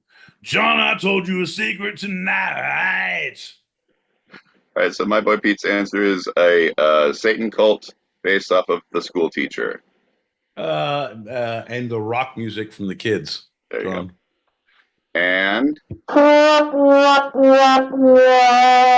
Okay. sorry, my boy Pete. It was not a Satan cult with the school teacher. Better luck next time. On the next time we have this segment of Pete, my boy Pete solves a cold case. You motherfucker. How am I ever going to win if you don't think I've done? You're like, God damn. I think we might be onto something. We better start a podcast and expose these cold cases. Shit, we can be on Murders, Mysteries, and Lies. We can be on Silk Stockings and Murder Time. We can be on Old Murder in the Murder District. John, the ID channel is calling our names, and we're just missing a fucking murdering opportunity. I think we murdered over there, John. You might get it one day. I think you Fuck will. you. I think you know what? Now this is the beginning of a crazy documentary where it's like, I can't figure it out. So I have to go create a cold case. Like, I think I know this one, John. I think I know this one too, John. Every time we do a cold case. Ask me about that one. Ask me about that one. The one in Central Park. I don't know, John. Could it be the hot dog vendor? Take off the hot dog vendor hat. Like, shh. So dumb. So dumb. Let's do a shot to the first time we've had a segment that I think is going to come back time and time again. Here's the deal, John. I'm with it, but I need you to understand that I will solve a case, and I need you to understand that if I just don't throw it away with a devil's cult like fucking Cobra, starring Sylvester Stallone from 1987, like that kind of devil's cult, like, because that's what I'm thinking. If I'm not going that way, but who would fucking think of Charles Manson, right? Hey, here's these fucking the Bianchi murders, and like, all right, it's a bunch of people who are crazy, who live on a ranch, who do a thing. No, that's not it. Yeah, but you know why they were found out? More than one person knew about it. That's the whole point. Cults will always be found out. Right, but you have to say from the get, like, there's no way ladies can be involved. They couldn't do murder like this. They're ladies. Oh, and now you want equality? Oh, now you want it?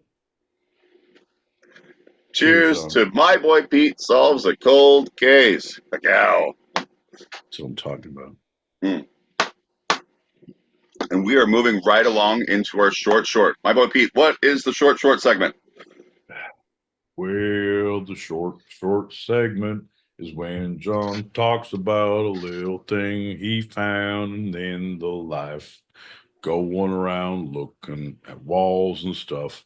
Maybe pulling up a side about strife. John L. Peacock reads the headline. Then he sets the timer. For big 5 minutes. Then we discuss it. Then we're none the wiser. I think that was fully explained. So I'm going to set the timer. Get it ready. 1 minute. That's weird. 5 minutes. It's not when you're having sexy time with your lady friend, John. It's when you're doing the short. Set that to 5. Anyway, I always say the headline before I start the timer. My boy Pete, the headline of this short segment is 32 greatest talk show hosts of all time ranked. My boy Pete, are you ready? Holy shit. No, 32. Fuck. Yeah, no, John. No, I know. No, I'm ready.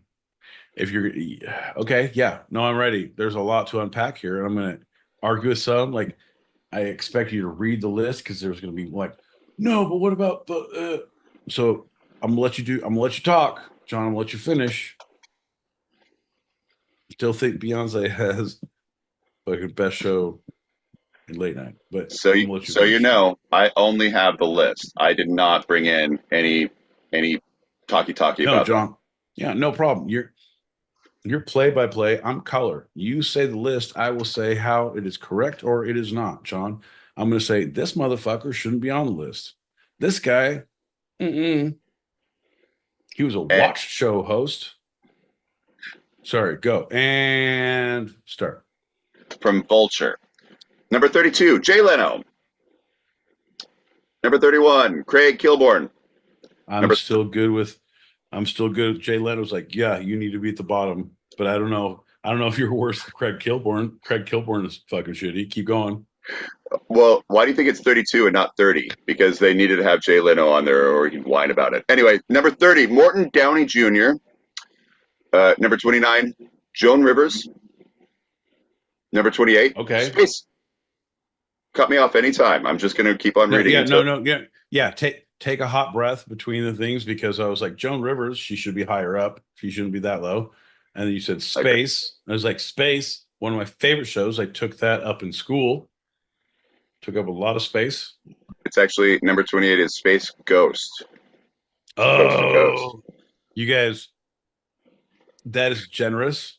28 is generous. And I would personally, because I'm a fucking deviant, I would probably rank it like a 23.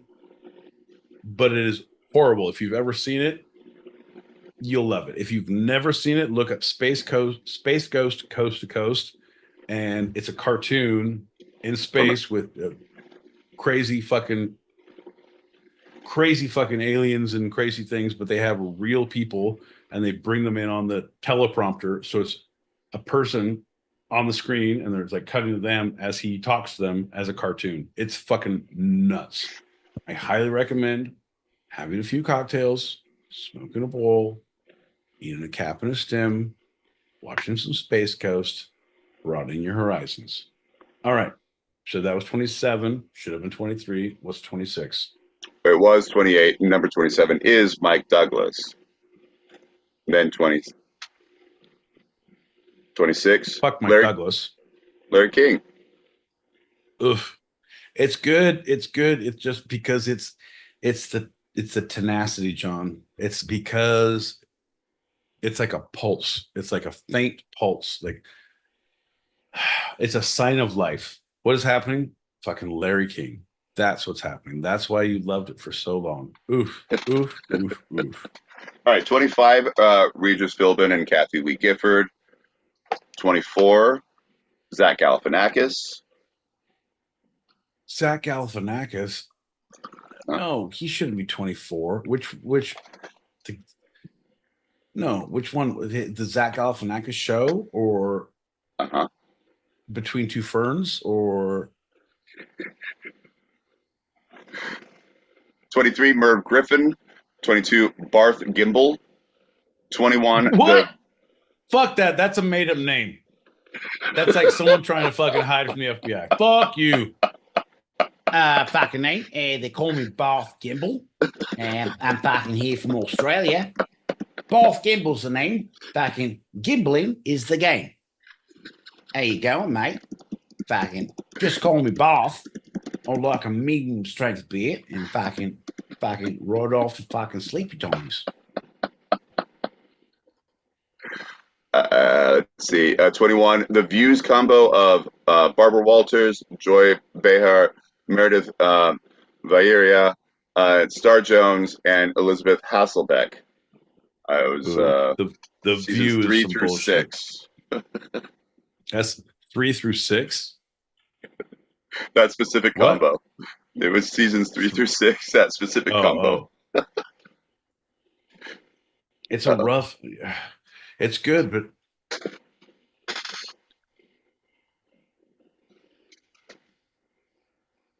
it's rough. It's good, but yes, it's good. But when John powers down, his CPU is about to fry, so we're worried.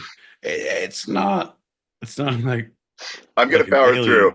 I'm gonna power through. 20, Arsenio Hall.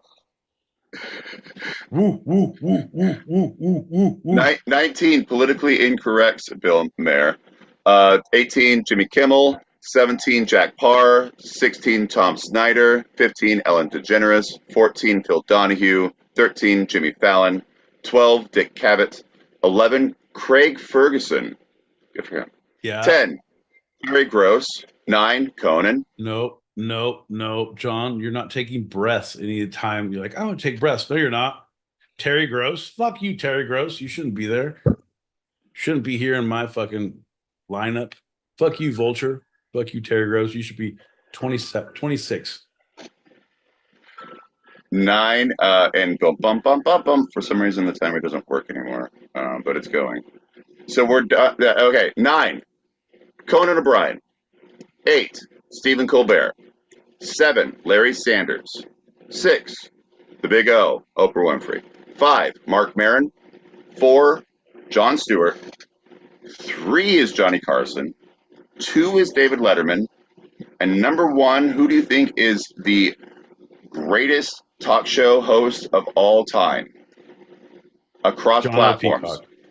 John L. Peacock. His social media handle is @2sidedpod. He doesn't fuck with much, but he fucks with late night talk shows. It's not late night. Remember Mark Maron, who does a podcast? He's All on right. it. Yeah, he fucks with talk shows. John L. Peacock fucks with talk shows.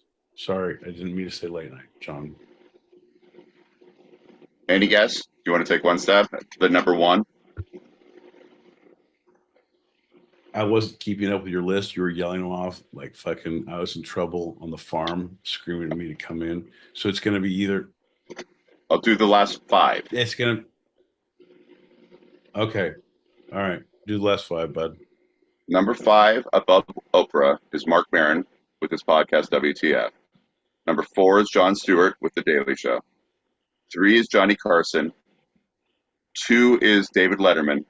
And the number 1 talk show host across the platforms is... See, it didn't help with the 5 because I would say... I would say either John Oliver or Seth Meyers. But I don't remember where either one of those where they were. And so if one's not number 1, the other one should be like number 3, number 10. If you're not the 5, like where fucking you had Meredith Baxter Burney for The View in fucking seasons 8 through 16, like fucking John. Dude, they didn't have Ed Sullivan. They didn't have either of the people you just said. No Seth Meyer, no John Oliver at all in top 32. But the number 1, I don't know, talk show host, David according Letterman. to Vulture. No, he's number 2. That's, I would have thought Johnny Carson, and he's number 3. So I'm behind you on that. Johnny Carson. Howard Stern, ladies and gentlemen, Howard Stern is the number 1 talk show host of all time. No, man, fuck Vulture. They don't know shit about shit. Here's the deal, John. It's about goddamn time we start putting our own list out. We take back the power that the people want, John. The others have been talking. They're tired of living this way, John. It's time we shut the fuck up and put our money where our fucking lists are. All right. I'm going to write a note. We are going to make a list of the top talk show hosts of all time. List. I'm not. I don't give a shit about the talk show host, John. It's about time we start making our own lists. Like a shit list, fucking talk show list, a list of hopes, dreams, ambitions, warm, fuzzy feelings, but also a list of night terrors. Let me just go ahead and say your mother's maiden name, your school schedule, the last 4 digits of your social security. Those are for my own personal use, but I need everyone to send that to the 2sidedpod@gmail.com. That's TWO-sidedpod@gmail.com. We're not going to take your identity. We're just going to take your angst away. Ain't that right, Chuck? That's not right. That's right. Allegedly. Shh, it's fine. Let's have a shot and get to this final segment. No, it's about time. Hey, bud, I had you know how we don't listen to our shows? Uh-huh. The whole things. Ooh. Right. Ooh, I listened to a great clip that Jules put out. It was funny. It was great. It was like you slurred like a motherfucker halfway through. It's like, and at that point, you're, I could drive. You guys want tacos? I could fucking drive. Like that, you have a fucking problem, bro. Anyway, so I think I'm going to. I can't even say it. I'm gonna stop drinking. No, man, I'm not. Cheers, everybody. You're Cheers, welcome for everybody. listening.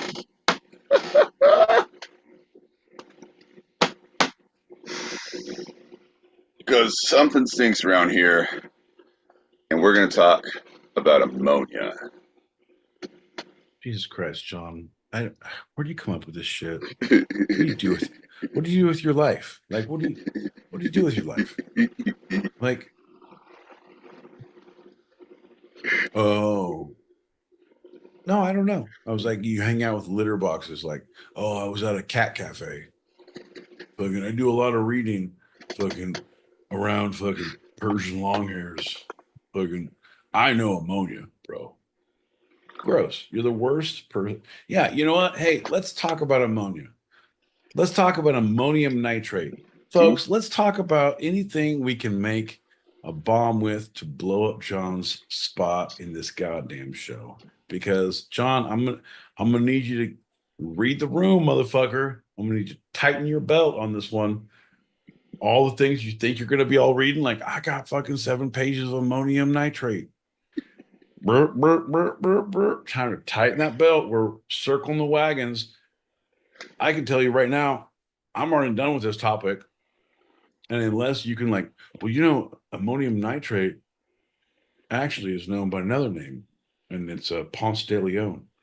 Ponce de Leon found the fountain of youth. If we go fountain of youth and like fucking ammonia is like what fountain of youth is, and like because it's from the Spaniards, and if we go this route, and like you guys,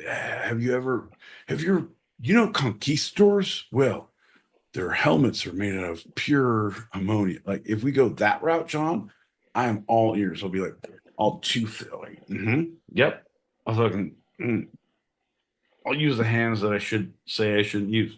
I'll fucking do that. But if it's just fucking here's a smelly fucking chemical and all the goddamn uses for it, let's go. So Ponce de Leon went to the Americas in the search of the city that was paved in gold. It was in 1478. Do you have something to say? No, not at all, John. I am intrigued and I can't wait to see what they find at the end of their journey. John, it was a long voyage and it took us a while to get here. But motherfucker, we have arrived. At the center of the city of gold, it was theorized to have the Fountain of Youth, in which when you drank from the Fountain of Youth's water, you would live forever young. Ponce de Leon's men was in it for the gold, and they were going to split all the plunder they could equally, where Ponce de Leon only cared about the Fountain of Youth. Forever ammonia. I will drink forever ammonia. We just want to be with Ponce de Leon with ammonia. Ammonia, ammonia. John, come on. Let us die young, oh, shall we live forever? We don't have the power, but we never say never. Living like Ponce de Leon did when he found ammonia, the fountain of youth. Now, holla, yo, yo. Forever, Ponce. I want to live forever, Ponce. Come on, John, you know the rest of the words. Do you really want to fountain youth with Ponce de Leon? You said we weren't going to have any fun talking about ammonia. You were wrong. You were fucking wrong, John. So anyway, the peoples of the Seminole tribe of Florida were the ones who gave Ponce de Leon and his people the information to where the city paved in gold where the Fountain of Youth lie, and they were their So main. Yes. when you get that little snip, if you don't want to, be able to, fertilize them eggs anymore, you get that old Right. You don't get want the to. old You don't want to have the ammonia, which is super fertile, flowing through anymore. right. So you snip your seminal. Right. John, Florida's a great place for fucking dick jokes. It is the land. Sorry. Go ahead. Sorry, go. Shh, quiet. Go. Shh, go. It's also highly soluble in water, and that's why they believe the mythological Fountain of Youth was powered by ammonia. 100%, John. 100%. And that is why the ideas of no, keep going. I'm a big fan because I have a lot of bottles of ammonia. That's how I stay so young, virile. Is that ammonia, or is it another thing that has a kind of distinct smell? Here's the deal, John. If I run out of ammonia, right? No, I can't even make that joke. No. Does this smell like ammonia to you? Hey man, smell my ammonia bottle. Tell me what that smells like. Nope, I'm good. Nope. So as the Seminole tribe led Ponce de Leon and his people to the city paved in gold with the Fountain of Youth, they were encountered by other warring tribes, and at a cost, the Seminoles were able to protect Ponce de Leon and his people as they went along the trek. Get out of here. No. Get out. No. Shoot. The thing is, Ponce de Leon did not know about the shoo technique and the clapping. So his whole thing is like, I don't know what to do. I'm trying to be young, but I'm not sure. That'll be 40 shillings. Or a pox-covered blanket, if you will. So as ammonia is a common cause of fish deaths, they started seeing dead fish floating down river and felt that they were getting close to the city paved in gold with the Fountain of Youth. That makes no sense, John. When's the last time you found a full ammonia spring? John, you've been to Yellowstone. Mm-hmm. You saw Old Faithful. Mm-hmm.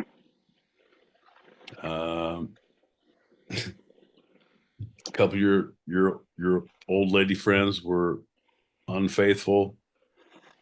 You found those two. Doesn't matter, John.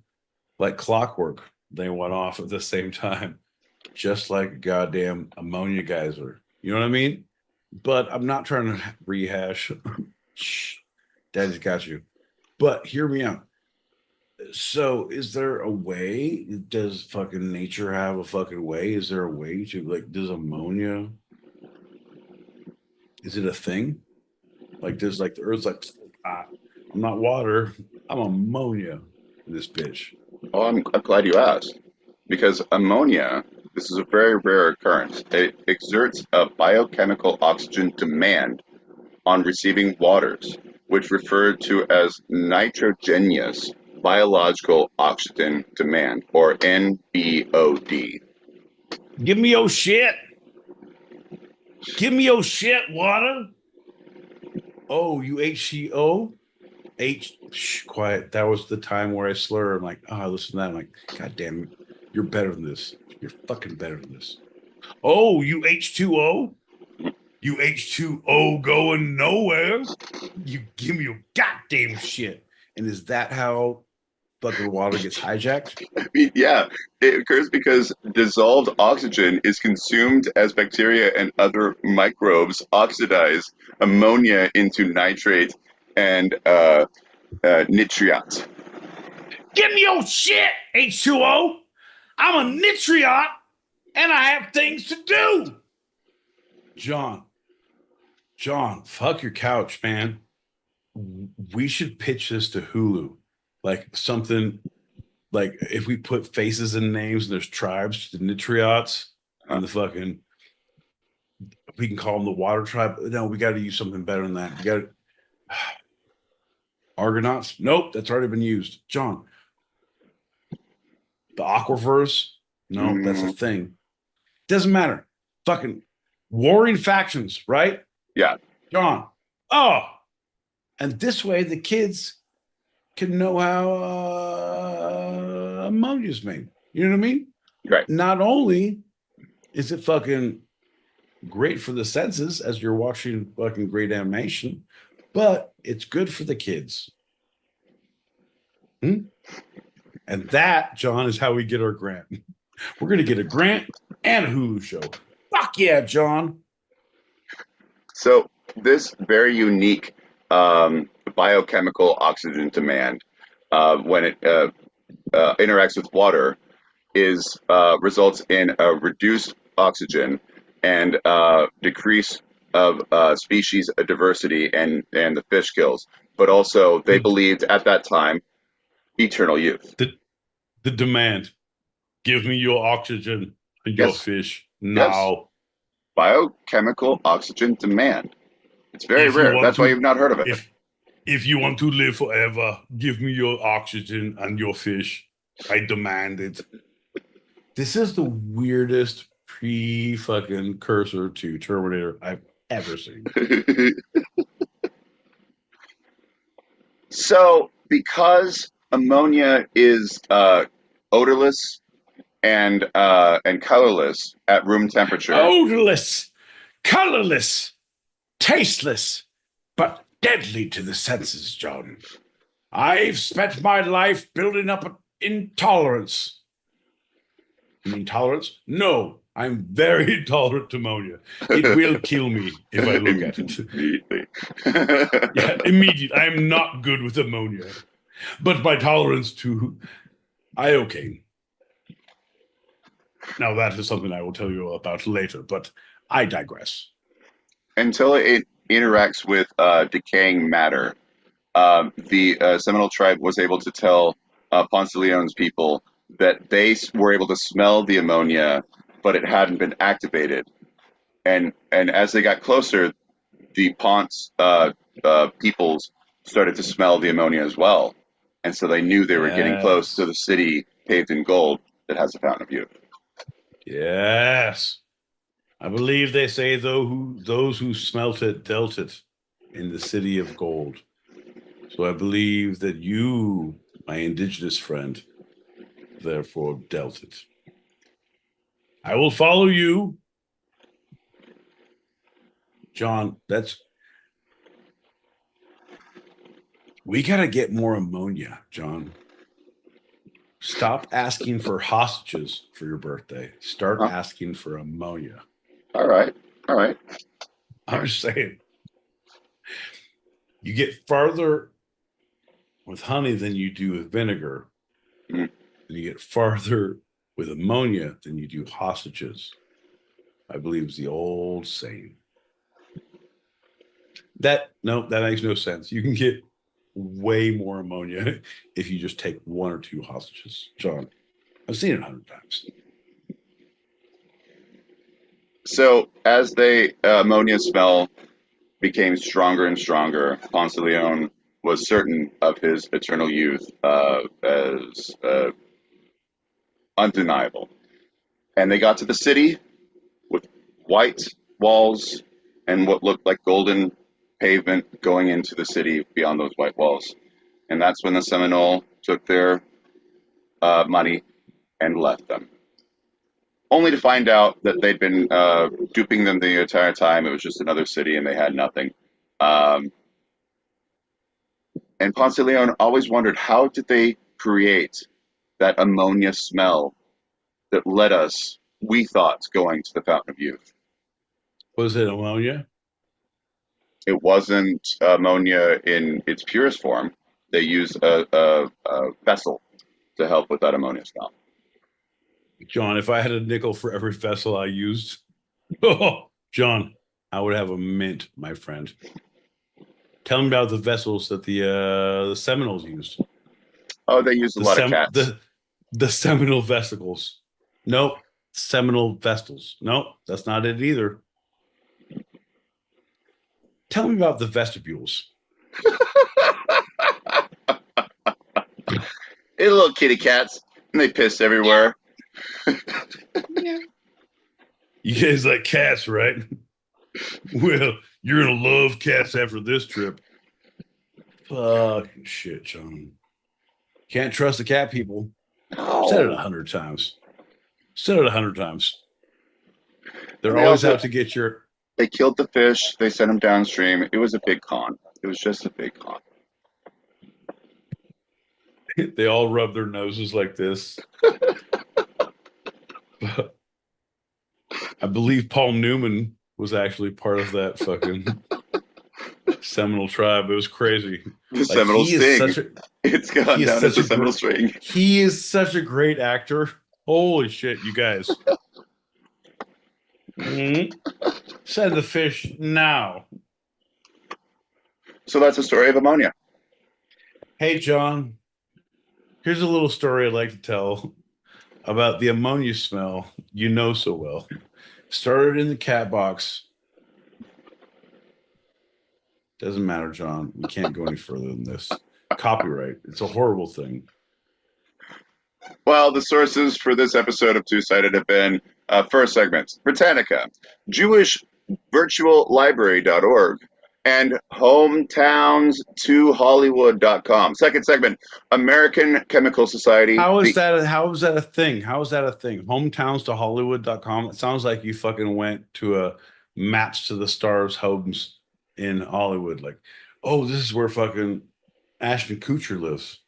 Fucking you like Beyonce? Well, we don't know where she lives, but this is where fucking Lucille Ball. It was all around fucking turn of the century performers, so none of them are alive anymore. Well, Walt Disney is. That's a story for a different show. Anyway, the second segment, American Chemical Society, the EPA, New York State of Health, Casters.com, and Sarah's Pet Sitting out of New Haven, Connecticut. Thanks. Shout out to Sarah's Pet Sitting. Huh. All right, John. It's about time we give a little shout out to the pet sitters out of the world. They have hard work. They have a lot of poopy to clean up. Good for them. Yeah, John, I'm not sure. I have nothing more to say. I have done no research. I believe in shooting from the hip, speaking from the heart. Keep a song in my mouth and a pep in my step. I believe that that ammonia is a true path to one's eternal youth. I also believe that we are going to play all the messages in the green room where we all stick around here right now, right after the show. You don't go anywhere. You stay right here. And John, I don't know what else to say, bud. Well, I will say it's time for your favorite game in mind. My boy Pete, what's the through line? Ammonia. Barfig Dugan. Jack Rivers Benny. of Babylon. Yep. List of great talk show hosts across those genres, and Ammonia, the Ponce de Leon story.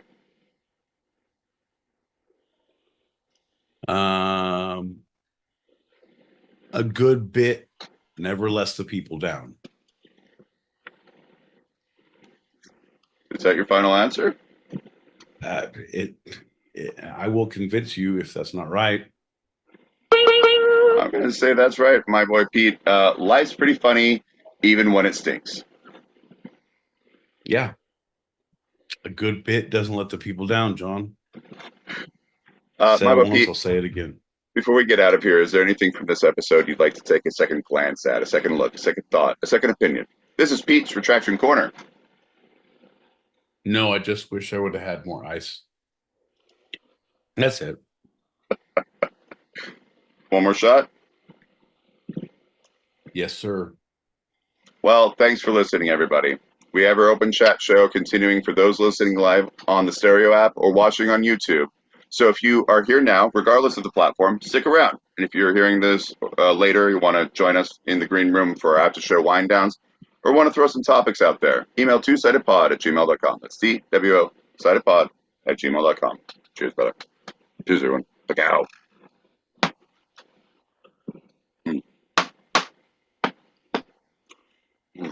That's a wrap for tonight. I'm John L. Peacock out in Brooklyn, New York. I'm my boy Pete, Southern California. And this was our show. You can eavesdrop wherever you get your podcasts and even join us live, both on our YouTube channel, handled at two-sided-pod, all one word, and the Stereo app every Tuesday, 8 p.m. Pacific, 11 p.m. Eastern, as we talk about the two sides of life, the serious and the fun, here on Two-Sided. Love you, Pete. Love you, John.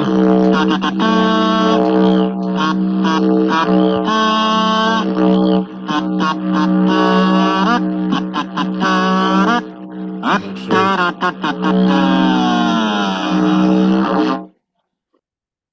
Hurry back now, you hear? Oh, shit. Folks, ladies and gentlemen, boys and girls, children of all ages. That's right. We are now in the green room. Holy shit. Folks, there's a few things we need to go through. Bookkeeping, record keeping. John L. Peacock, man about town. Bonville. Doesn't matter.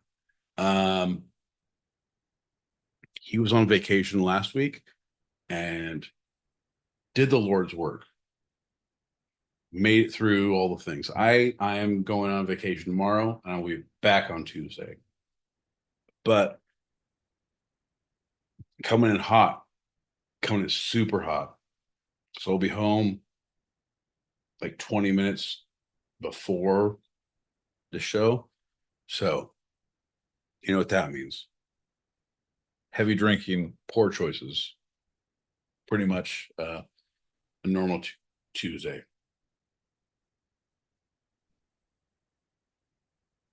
Here we go. Here he is. John. Ladies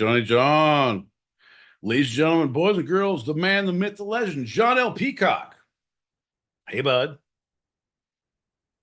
Just so you know, I have to super take a piss. So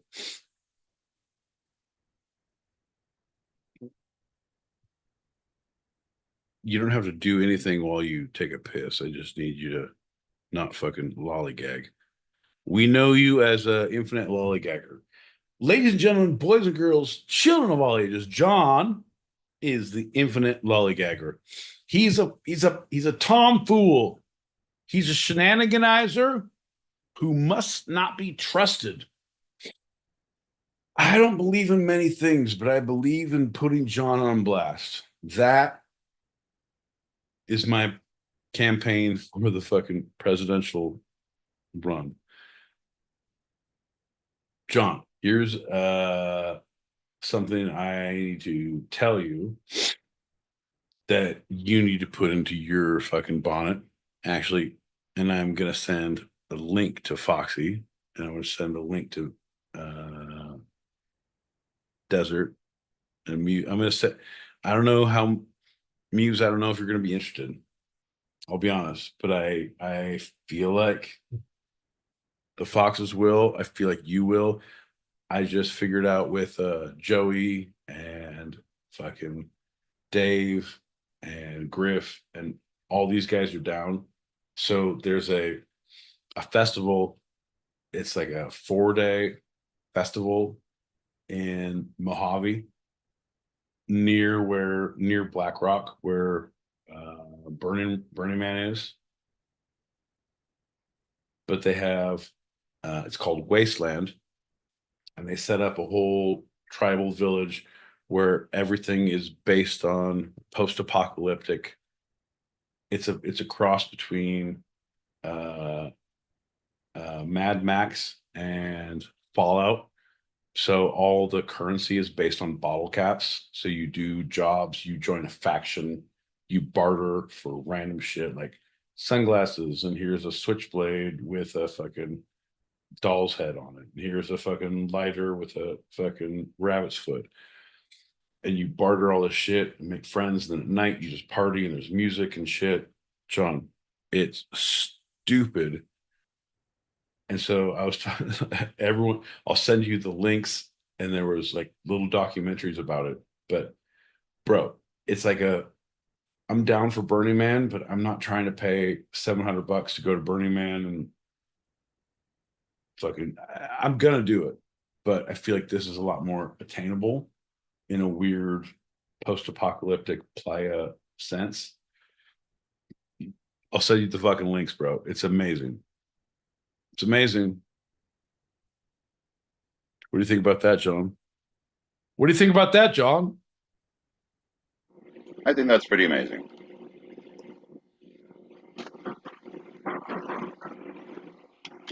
I think that's pretty amazing. Folks, and that is a horse of a different color. You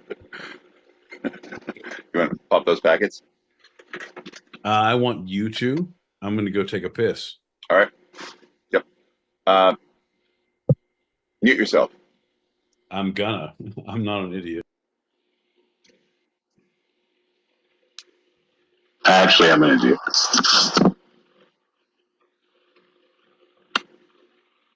What the fuck? They left out Joan Rivers as a talk show host? Oh man, I was shouting Joan Rivers from the beginning. I thought she'd be number one. Anyway, carry on. That was good. I enjoyed that. So she was number 29 of the 32. Yeah, she was pretty early on. But she's above Jay Leno. Hey, and Craig Kilborn. Hey, and Morton Downey Jr. I don't know that guys. Probably because he's not Joan Rivers. All right, moving on. Hey, I enjoyed the show. Wait, no. Hey, first time listener, long time caller.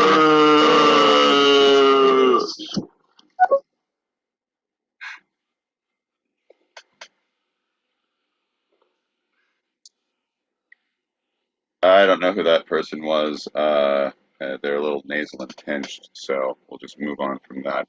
My boy Pete, I heard you were back.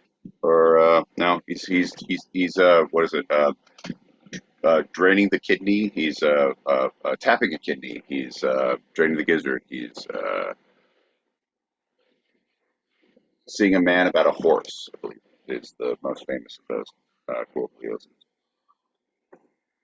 So we're here in the green room. We're supposed to talk with Lightning Round guy about his budding dub career or voiceover career, as some people might call it.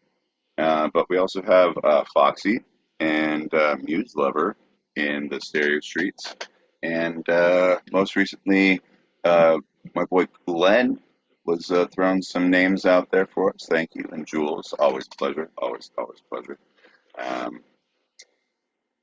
I had a great time on my vacation, man. It was a little bit of a reset. It really was.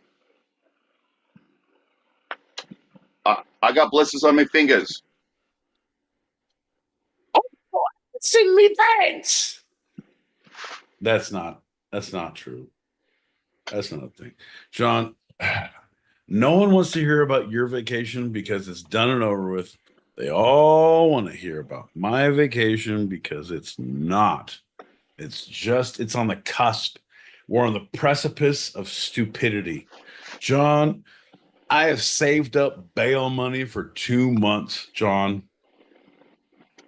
I can pull easy criminal mischief. Not a problem, and be in a heartbeat. Like you, we probably shouldn't, but I have this covered. Not a problem. Maybe not high crimes, but definitely misdemeanors. Oh yeah. Oh, definitely, Mister. The thing is, high crimes. I told my buddy, I was like, I'm gonna have to leave you dead in the street because Only way to keep a secret is if only one of them knows it. So he's like, what does that mean? Like, shh, quiet. Hold on to this. Can you please stay still for a moment? Shimma-lamma-lamma ding-dong, stay safe for a moment. John, when's All right, the last time? Yeah. Yeah, no, we all fucking know we're in the green room, John. I'm pretty sure the people in the stereo streets know we're in the green room.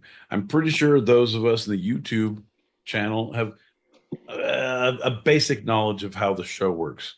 We do a formatted show with John's fucking predilections and forbearing knowledge all the way through, and then all of a sudden, oh, we're hammered down, and then my boy Pete gets to speak his fucking mind. Yeah, John. It's like fucking therapy. This is couples therapy. You know what, John? I fucking slave over a goddamn hot stove every motherfucking day.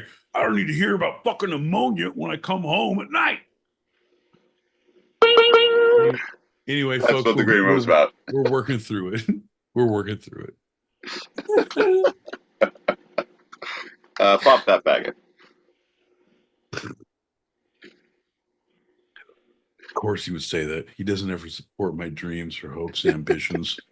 Sometimes I just want you to listen to me, John. I don't need instructions about how packets are popped. I just want to be heard. Next week on the two-sided soap opera, nobody listens to me anymore. Shut up, John. I'll pop that packet when I want to. Hang on a second. Shh, can you hold on to this? And please keep quiet for a moment. Oh, some of my favourite lines I've had from some of the most memorable nights out. Hi, my guys. So as you know, I've been going swimming in the mornings every day at 6 a.m. queuing at the gym door like a motherfucker. That's Today, my girl. I get there. The pool's not ready. What do you mean the pool's not ready? It has water in it. Chlorine levels are 0.5. They've got to be 0.6. I waited 20 minutes. Fuck those bitches. That shit. Yep. But anyway, I'm back with you guys. Hi. I love that you're swimming. I love that you're doing that. There's a 24-hour gym that I am a member to, but I was like, that's so far. And they don't allow you to have cocktails there. So I was very like, I'll do it when Griff goes, and I'll just like, yeah, we're just gonna do just chest and shoulders. Fuck leg day, fuck cardio. Like, I ain't trying that. Like, I have a cocktail. What do you mean? It's a fucking. I'm an adult that has a fucking bottle that's a cocktail. Shh, quiet your mouth. I'm in shape. My body's a temple. But the swimming, I am all for that, and I just need to do it myself because Griff isn't doing it. Like, no one else is going to do it, but that is the best one. And if I do, Jules, because I know it's fucking great. It works all your muscles, and it's great because I love Low swimming. impact. Low impact. Fucking, and I'm letting you know, Joey's girlfriend used to be in college, she was a competitive synchronized swimmer. Synchronized. Oh, wow. Synchronized. Okay. So she was all about the Olympics and this and that. And I was like, so you want to go to the pool and fucking work out a routine? Or because I'm a quick learner and I need to fucking get to it. So I'm just saying, Jules, I'm gonna get in the pool. You're gonna get in the pool. We're gonna figure and legs up, flick, flick, flick, scissor kicks, and then we breaststroke. Hold on to this. Don't mind if I do. Shh, all of those things can happen if the pool chlorine is right. He's a quick learner, is what he's saying. He's a quick learner. Do you like swimming? I like swimming. Do you like bread? I also like bread. Would you like to go swimming and then eat bread?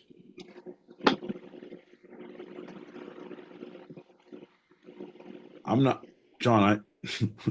Yeah, I'm going to play the message, but seriously, two of my favorite things. swimming in bread.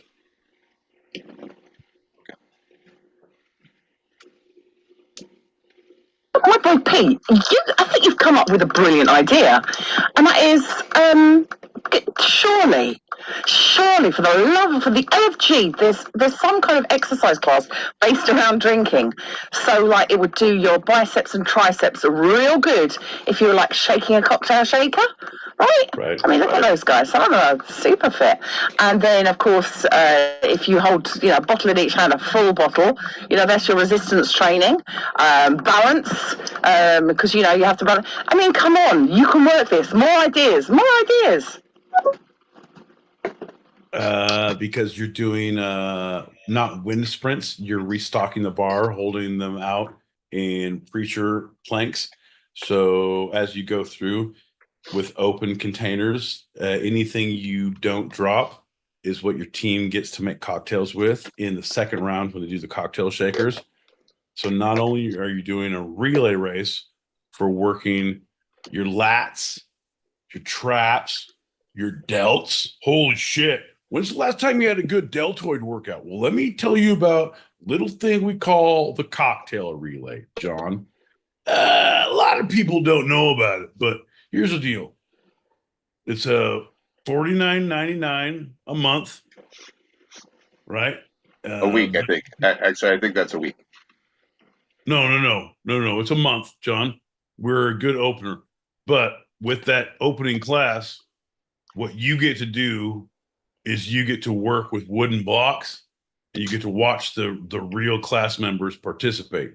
Now, if you want to up your membership to be part of the team, John, for 17 easy payments of $64.99, you too can be a member of the drinking squad. Now, what you get with that, John, is not only are you working your delts and your traps because you're holding all this, but you no longer have to bring your own bottles of rum, whiskey, and or vodka for training. If you want to get drunk with the team, it's now provided, John. That's right, John. It's provided. And that's why we call it the core package, because it also works your core as you're trying to stabilize all of those heavy bottles. Right. Also, you got to knock out the core of the apple when you're hitting bowls after practice, because we call it the core team because everyone smokes weed through an apple. Anyway, our bodies are temples. We're not saying who worships there. Fuck you guys. And I think that's time for another shot. Here's the deal, John. I don't drink often, but when I do, it's heavily and with you. Actually, you're alone right now, my boy Pete. Hey, motherfucker, you're alone too. The way I see it, we're a million miles from nowhere and no one will hear your screams. You better shut your fucking mouth before you fucking get what's coming to you, bitch. Shh, quiet. You might have seen me. My IMDb credits include Two-Sided Pod, Tuesdays, 8 p.m. Pacific, 11 p.m. Eastern, 4 a.m. Greenwich Mean Sandwich Time, and the first 48, season 12. Shut the fuck up, John. You don't even know. Love you, bud. Cheers, brother.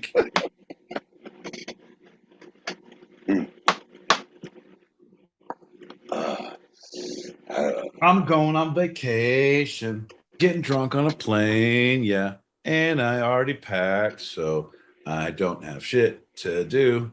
Bro, I go to work half day, I come home and literally pick up a bag. I'm already like, I don't have to think about it. I did 2 double checks already, like, yep. I'm gonna do another one in the morning because I have to put my fucking shit in the bag, my toiletries, my accoutrements for my ablutions, John. One doesn't get a look like this by chance, John. One must get up early in the morning and try very hard to attain such beautiful, consummate looks from one's Continence, John. I know you've heard me say that a lot of times. I probably have the T-shirt, but I feel like it's very, very truthful.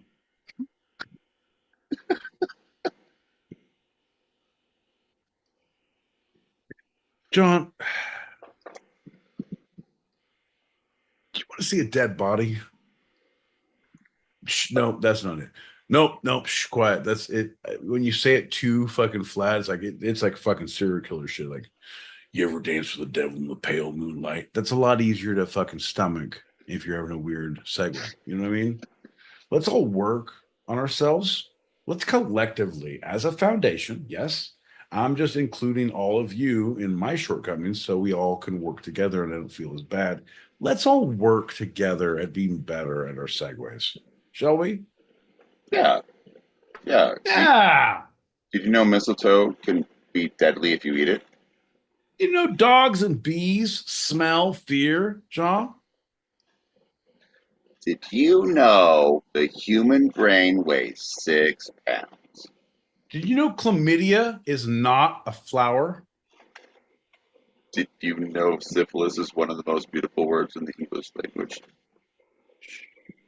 If you put a little of that with baby's breath and some fucking roses, a beautiful Valentine's will be had by all, Sean. Or we might call it St. Crispin's Day if you're across the pond. And then a couple days later, there's St. George's Day and you can eat a leek. Probably not true, but I don't give a fuck, man. Hey, y'all have saints? What do I got to do to be a saint over there? I'll do some good shit. No, what about, is it Christopher? Who's the one with all the arrows in his shit? Oh, yeah. Yeah, sure. Why not? Yeah. There's a lot of them.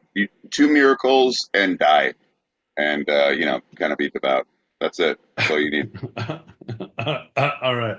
So one time, fucking drank a fifth of fucking Cuervo. I fucking dipped out, fucking died, then puked, came to, and drank a fifth of Jack Daniels while fucking doing the Macarena. I heard when you puked while you were sleeping, you were lying on your back, which is a miracle that you survived. No. They called me the old Fountain of Trevi, John.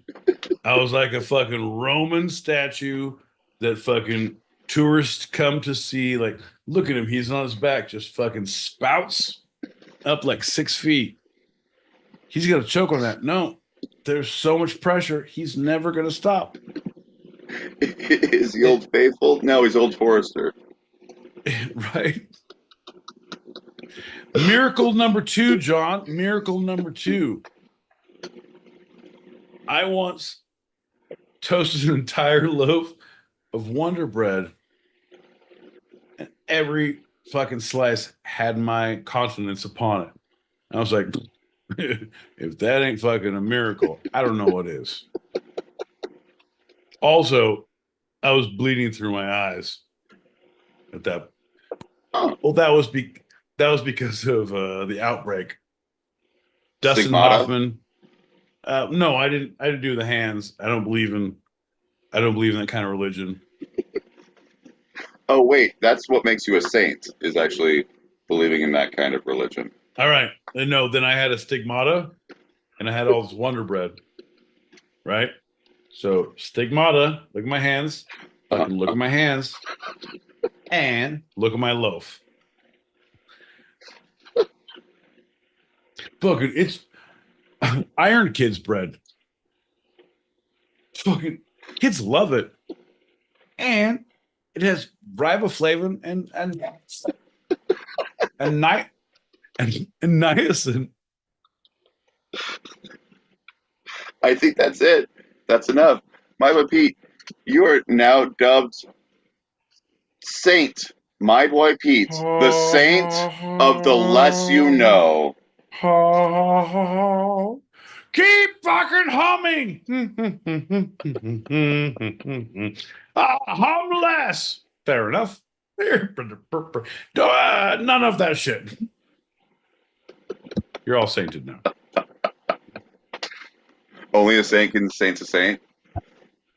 Yeah. Game recognized game, bud. Unfortunately, the But, last requirement to be a saint is for you to die. So it might be a cold case that someone might have to solve in the future. not a problem, because fucking number one, me and the Pope, we get along. Like, he's like, it's okay. You're not very good. It's good to be on the fucking non-hit list. You know what I mean? Uh-huh. Not transferring me to another fucking commune. I'm one of the good ones. You get it, John. Right? You fucking get it. Low maintenance. That goes a long way. Hey, man, I fucking barely eat anything. Well, it's true, but not true. Because when I do eat, I will wreck your house. He ain't dead. He's gonna wake up and fucking clear your fucking cupboards. But that happens once a week. So stock up and then hide it. John. Yeah. I'm going on vacation. I'm going on vacation. Gonna get drunk in public. Gonna go on a hike and get drunk on a mountain. Look, there's a mountain and I'm drunk on it too. Oh, altitude. Drunk even quicker because I can't breathe and I'm drunk on a mountain. Fuck yeah! Look at those leaves. Come on, John. You know the rest of the words. Kicking those footballs Colorado. really high, a mile high. My boy Pete, what do you prefer? If you have to live in a moment forever, and you can't choose the moments of the great moment, so vacation. Hold up. Is it before it, anticipation, or is it after having the memories?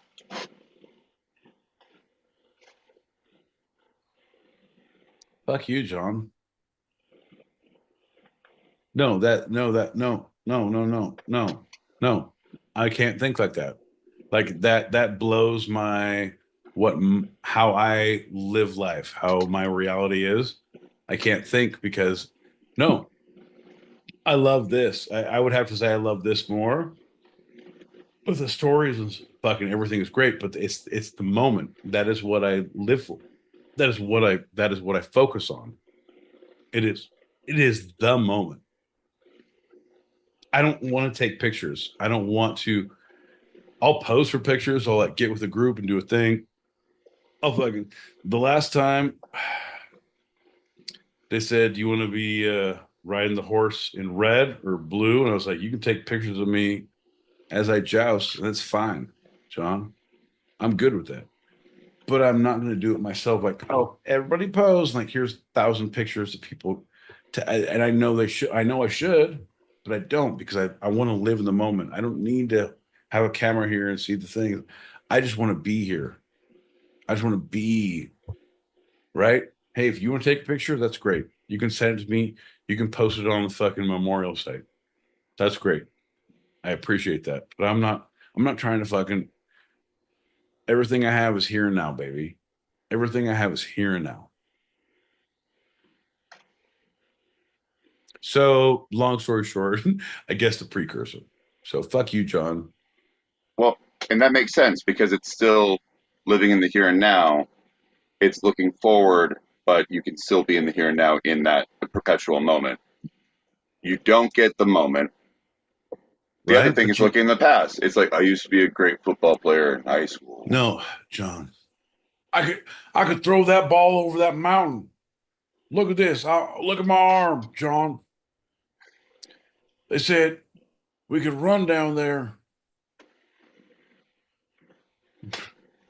buck one of them cows, or we could walk down and buck them all. I kicked that football so high. The air was so thin, I just kicked it and went on forever. You ever had a dream where you had to stop living up here, start living down here?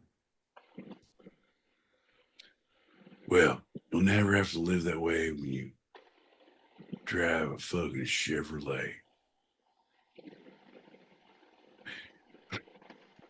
Sorry, John. I was trying to work out some sponsored fucking shit. It's not working. Quiet. Is this the time? Is this John? Is this the time when we do a shot, John? Quiet. You know the rest of the words, but I'm gonna sing this verse and you the next one. John, is this the time that we do a shot on the two-sided green room? Time to do the shots now. Now it's you. Yes, it is the time, my boy, Pete, for the shots now in the pure side at two Pang Gao. Folks, if you've ever been to the deep Mekong Delta, then you understand those words because that's a big hit with all of our friends in the region down there. John, we like your style, bud. Bridge those international gaps. Keep up the good work, my friend. Folks, this is the time of the two-sided where we raise our glasses, we lower expectations, and we just pray that the future is better than the fucking last hour and a half that we have experienced here. Ladies and gentlemen, boys and girls, fucking children of all ages, we are the two-sided here every Tuesday, 8 p.m. Pacific, 11 p.m. Eastern. That's right, John. That's 4 a.m. Greenwich, sandwich time if you're across the pond on Wednesday mornings. God bless you if you do, because we don't get beans with our breakfast, but I feel like that's a lot of fucking protein. Good on you.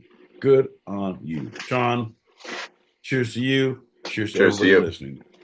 Bink, bink, Miguel. bink. You're welcome for listening.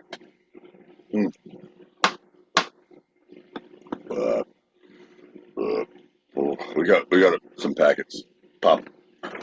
I've never seen a packet I didn't like, John. Never seen a packet I didn't want to pop. All you got to do, to become a saint is just kneel down and, take a sword from, a mighty king. Just saying.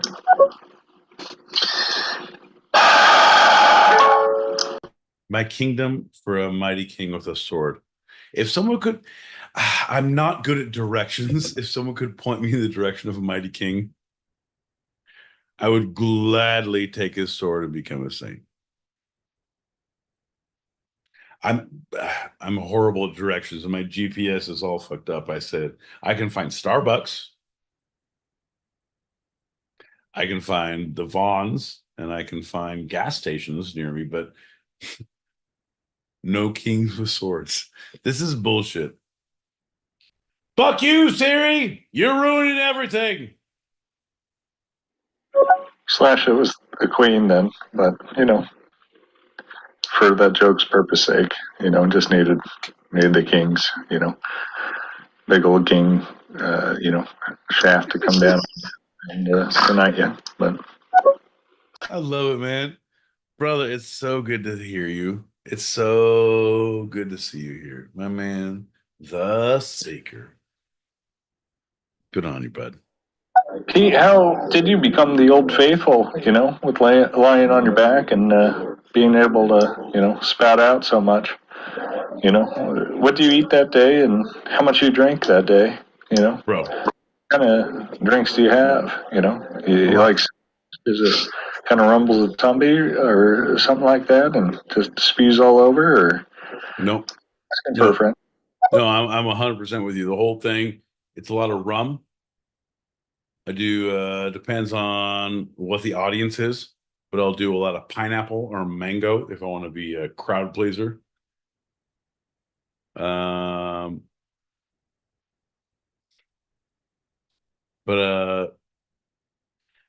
it is seltzer. But I only drink seltzer if it's from a clown in a bottle. Like that's the only way. But then to keep up, just to even it out, I drink my vodka from a midget with a fucking canister. So the whole thing is, John, it's the worst vodka soda you've ever had, but it builds character. You know what I mean? This kid gets it. This kid gets it. And I was just seeing if you guys cut that, because Saints are totally different than, getting knighted and all this. But, yeah, across from the pond, and, so, Paul McCartney and all that. But to me, he's a saint. Paul McCartney. I'm sorry. I would have a very difficult time. And I know, like, if you're going to be knighted, like, it's a thing. But I have a very difficult time kneeling in front of anyone. And then, like, number one, kneeling in front of anyone. And then them touching, like, here's a sword. I'm just going to, shh, quiet. Please don't This move is for all this moment. Right. right. Number one, fuck you. I'm not kneeling. Number two, that's a goddamn murder weapon. I'm going to come at you hot like a fucking dentist when they try to put a fucking lead vest on me for an x-ray. I'm going to hurt your goddamn feelings. That's what's happening, Queen Elizabeth. That's what goddamn happening right here. Oof, sorry, John. It's not me. It's the fucking knighting. It's the knighting that gets me. Well, so the sainting is done by the Pope in Rome, and actually he just gave the first miracle to what might be the youngest saint ever sainted post-mortem. Was it a YouTube influencer? Oh my God! Look at what he did. Maybe I saw a headline. I'm gonna proclaim my own ignorance. I know that is current news. Just having a cup of beer. That's a lot, John. So let me I think he's just 18. say this. Let me clarify and quantify how much or how little I care about that. Yeah. I went to when I was 19. I was just my Christmas year in college. My older sister, was living in Prague for like 2 years teaching English, and I went over and visited her for a month during Christmas break, and we traveled all around Europe, and we went to Rome, and we're like, it's Sunday, let's go and see mass. And I was like, this is some bullshit. Like, there's so many people here, and we have the old VHS tape, and my sister and I bust chops. Like, she laughs at my shit that she shouldn't laugh at. Like, by herself, she would never make these jokes. That she is a better person than I am 1,000 times over. But she knows that I'm fucking hilarious. She gets it, right? Like, stop. Stop. And so we saw the Pope giving Sunday Mass to the people. Okay. And so we're just two mass fucking Americans. Mass to the masses. Mass to the masses, if you will. Yeah, mass to the masses. It's thousands of people. And we're in the fucking square. And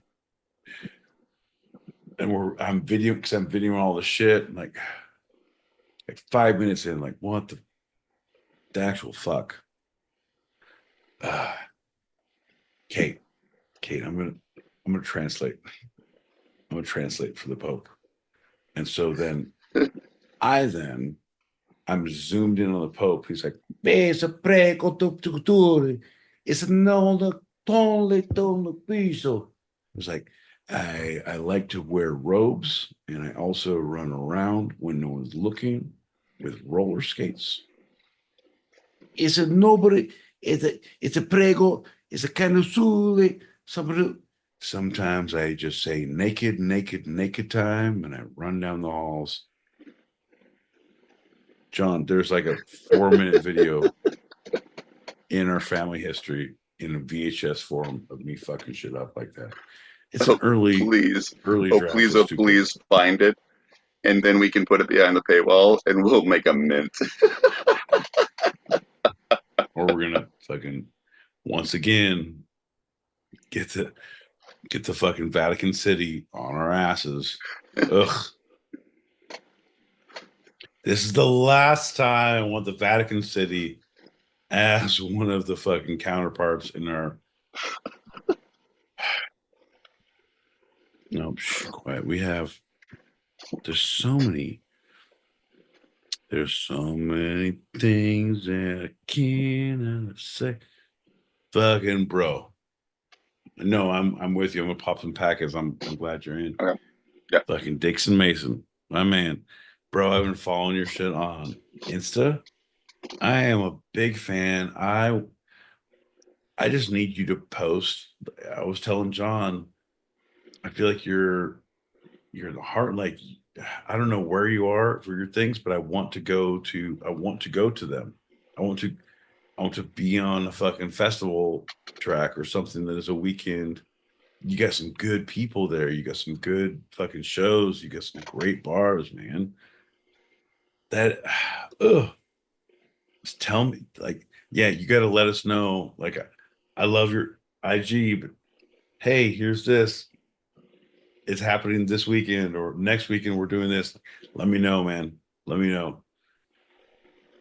And you can email us at twosidedpod@gmail.com. That's TWO sidedpod@gmail.com. Or just Yeah, you slide can. into Pete's DMs here on There you Stereo. go. No. Don't fucking slide into my DMs on Stereo. Slide into my DMs on IG at Two Sided Pod, because that is where I follow you, where we all the shit. Like, bro, let me know what your thing is. That is something, your festivals, your musician friends, your people, like just the pictures, like, yeah, bro, that is something. It's just like Earl Camp. It's just like, yeah, I want to go Right. to there. I want to go to there. Right. It's good people, good music, fucking good people. It's just good, man. I want to go to there. Shh, quiet. Shh, quiet. Here's a message. What's going on for this? Into my ears. Yes, sir. Yes, sir. Yes, sir. Good to hear your voice, my friend. Fucking good to hear your voice. Two sides to every conversation. There's two sides to every argument. There is two sides to every best podcast of all time. On Stereo Radio. We're live right now with my boy P, and that's John Happy Peacock. You guys have a great motherfucking Tuesday night. Every Tuesday night on Stereo. Yeah, hell yeah. Radio. Oh, these guys are awesome. These guys are something to listen to, something to behold, something to call the cops on. I love you guys. Everything is great. I love you guys. Oh, Fuck yeah. Radio. Love you guys. Fuck yeah. Love you, Greg. Hell yeah. That's my man right there. Fucking bust balls with the best of them. Fucking gives love like one should give love. That's family. That is, to me, that's family. Like true support, true appreciation. But like, I'm gonna roast your motherfucking balls. That's somebody special. Like, I was letting you know. And a fucking talented motherfucker too. You guys on the Stereo Streets, give him a follow, give him a like. If you're on the YouTube, I'm fucking, I can't see anything John is giving me. Oh shit. Yeah, boy. Fucking find a like, find a follow there. I promise you will not be disappointed. Right on.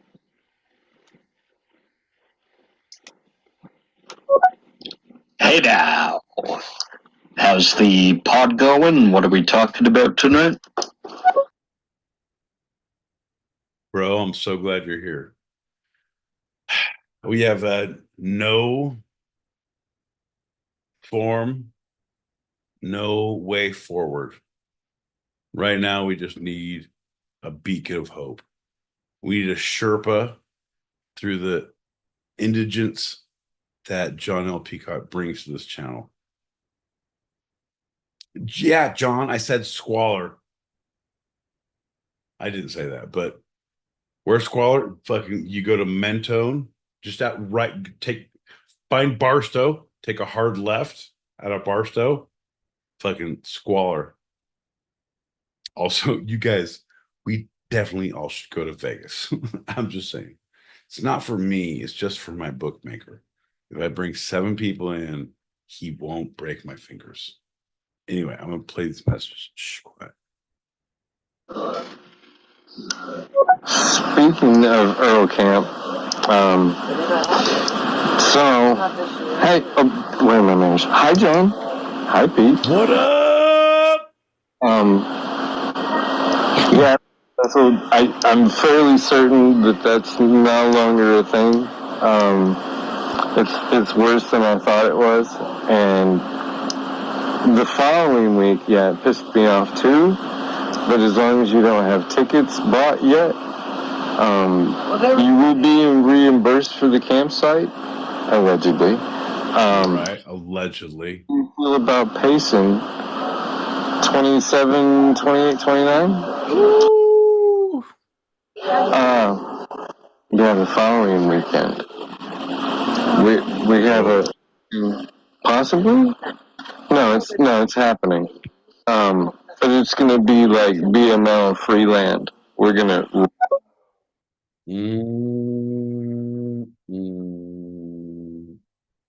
I feel like I'm playing another message, but let me just right off the bat say, first love of my life in Eastern Arizona College. She lived in Payson. Broke my heart. Every time I drove through there, I was like, man, I can't even take that fucking turn off that fucking hurt feelings. So no, the thing is, if I did, you guys would need to help me find her address. We could all go together as a group and I can win her back. You guys, it's not a fucking weed camp. It's about an intervention for the love that I never found. That's right, folks. John gets it. Well, we're not here for a long time. We're here for a loving time. John. Shh, is this thing on? Man, fuck your couch, John. I got two more messages to play. Shh. I got two more messages. You know what? Have you ever noticed that when you're intoxicated, there's some difficult words in the normal vocabulary? John, you ever talk bad when you drunk, bud? Doesn't matter. Let's pop these packets, figure out in the post.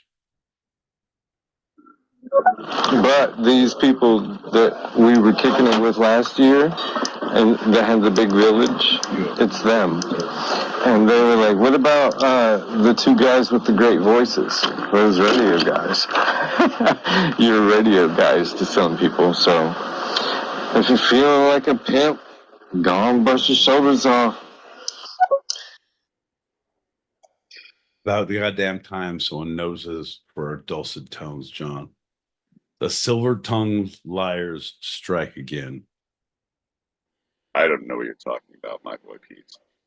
I always thought I had a very nasal and pinched voice.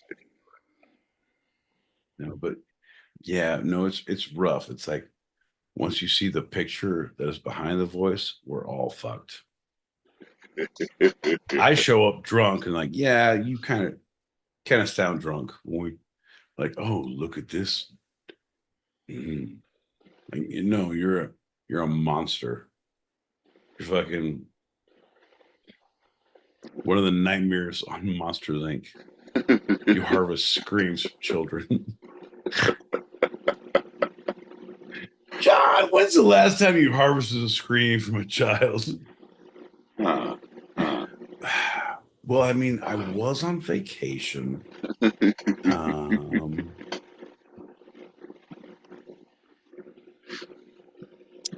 Shh, quiet. I'm gonna pop a packet.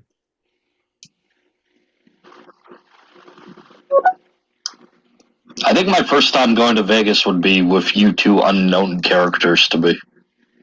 And I'm not even joking. I'd totally meet up with you in Vegas. Bro. I'm a big believer in meetups of groups who shouldn't be meeting up. I'm a huge believer in that. My buddy and I was gonna go, but it turns out my PO wouldn't let me leave the state. Yeah, it's neither here nor there. But we played Call of Duty, and my buddy from Colorado flew out to Vegas and met up with a buddy that we play with in Vegas. And they send me texts and like live, like, what's up, motherfucker? Like, oh shit. Bro, I'm telling you, it's either Vegas or a fucking Cabo cruise. It's something stupid. Like, hey, everybody, we're going to the Excalibur. Free burgers on Friday if you use the code at Two-Sided Pod. Fuck your couch, John. You should have known better. I'm capable of a lot of things. Hey, Pete, you know what? I'm down for whatever. You want to go win her heart back? You need a guitar? I'll bring you a couple different acoustics. We can plan your song out. But, we can come with a case of toilet paper, too, or eggs, or whatever. I mean, what do you... I'm down for whatever. I mean, you know us. We will absolutely track her down, though. Give me all the information in the DMs, and I'll have it back tomorrow. Here's the deal. This is what I love. This is what I aspire to be. This is what I want from people in life. God damn it. Mind Fox, my man. Desert Fox, my man. The Fox of the hour. My man.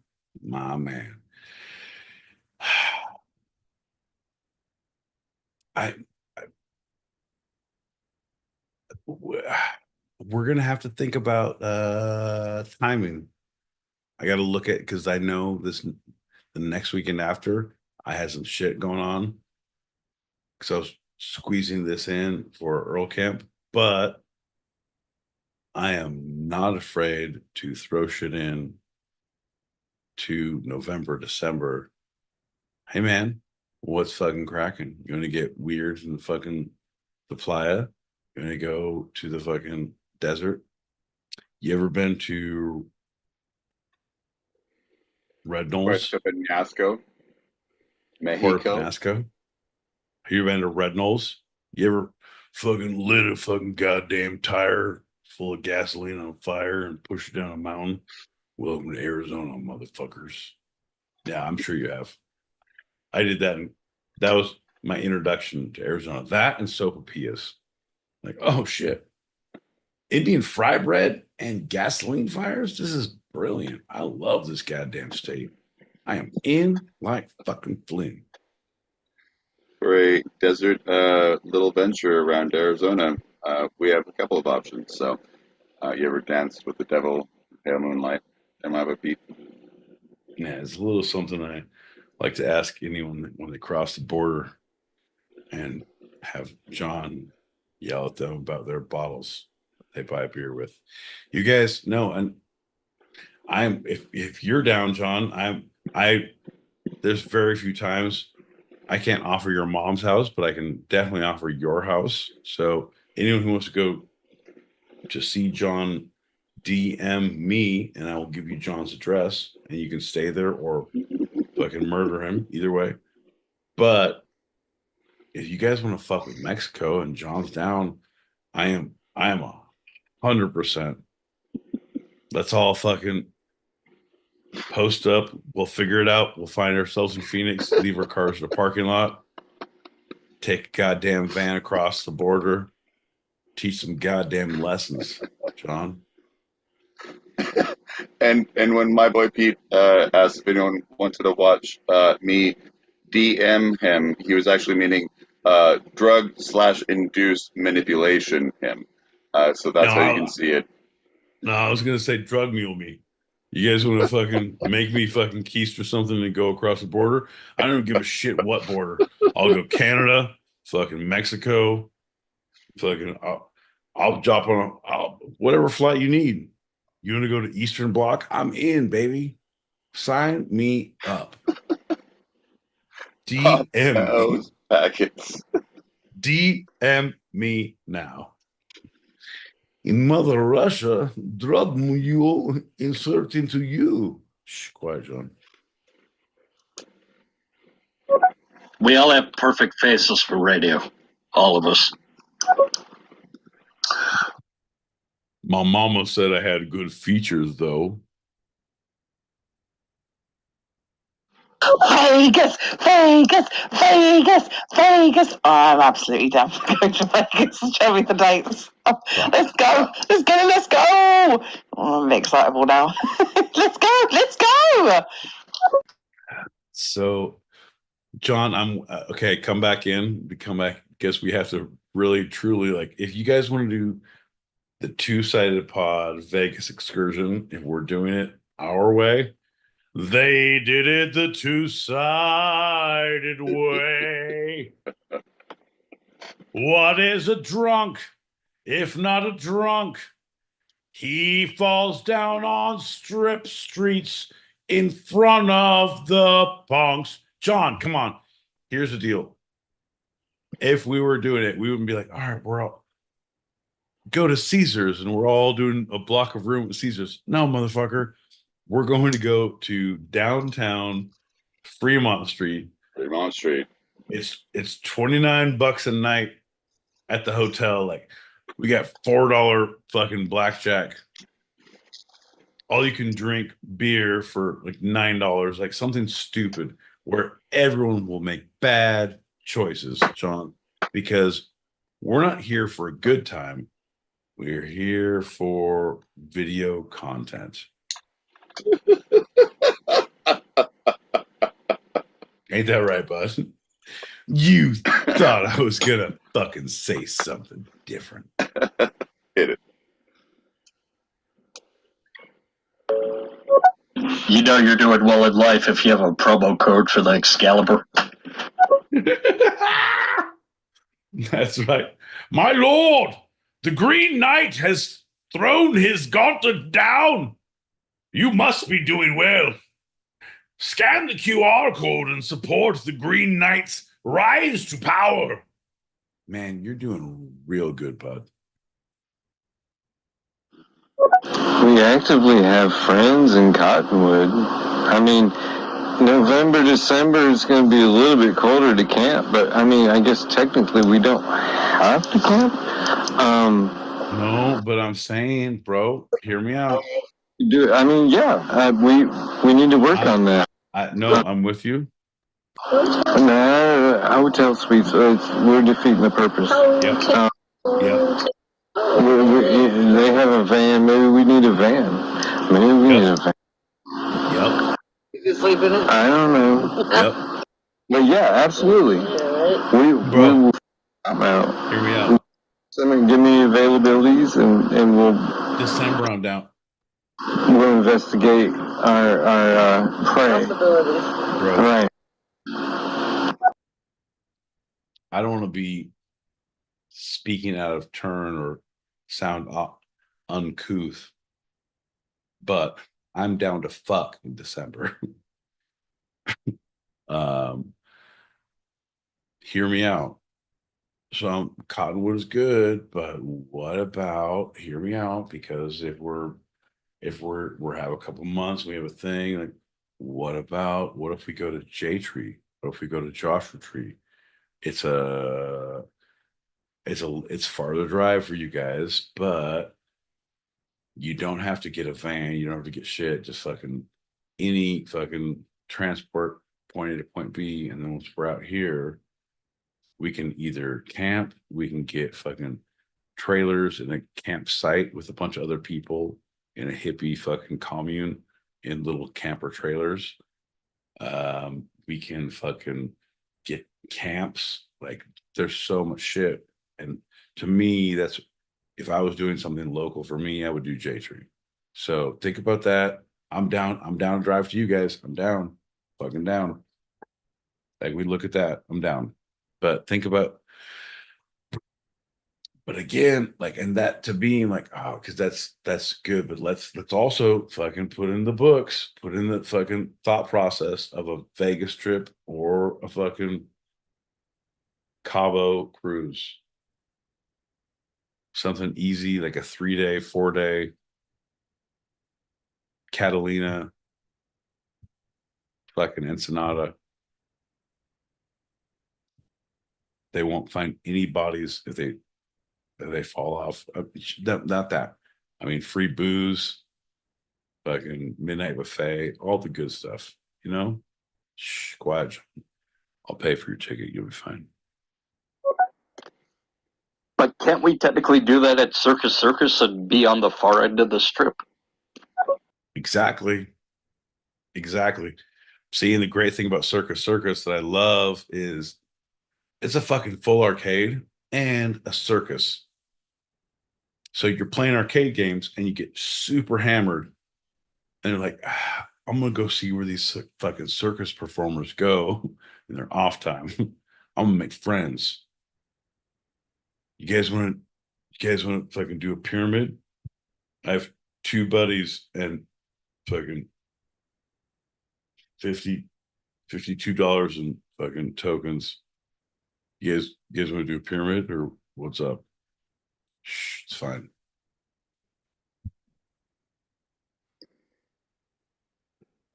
So you think maybe Thanksgiving for the I could do to Vegas? I could do Thanksgiving. People show up with the food. I don't recommend eating because they've been traveling with it by car, by train, by whatever the fuck they use to Pony. get there. Wells Fargo. Be all right. I don't know. I wouldn't trust that either. Maybe we shouldn't do a potluck. But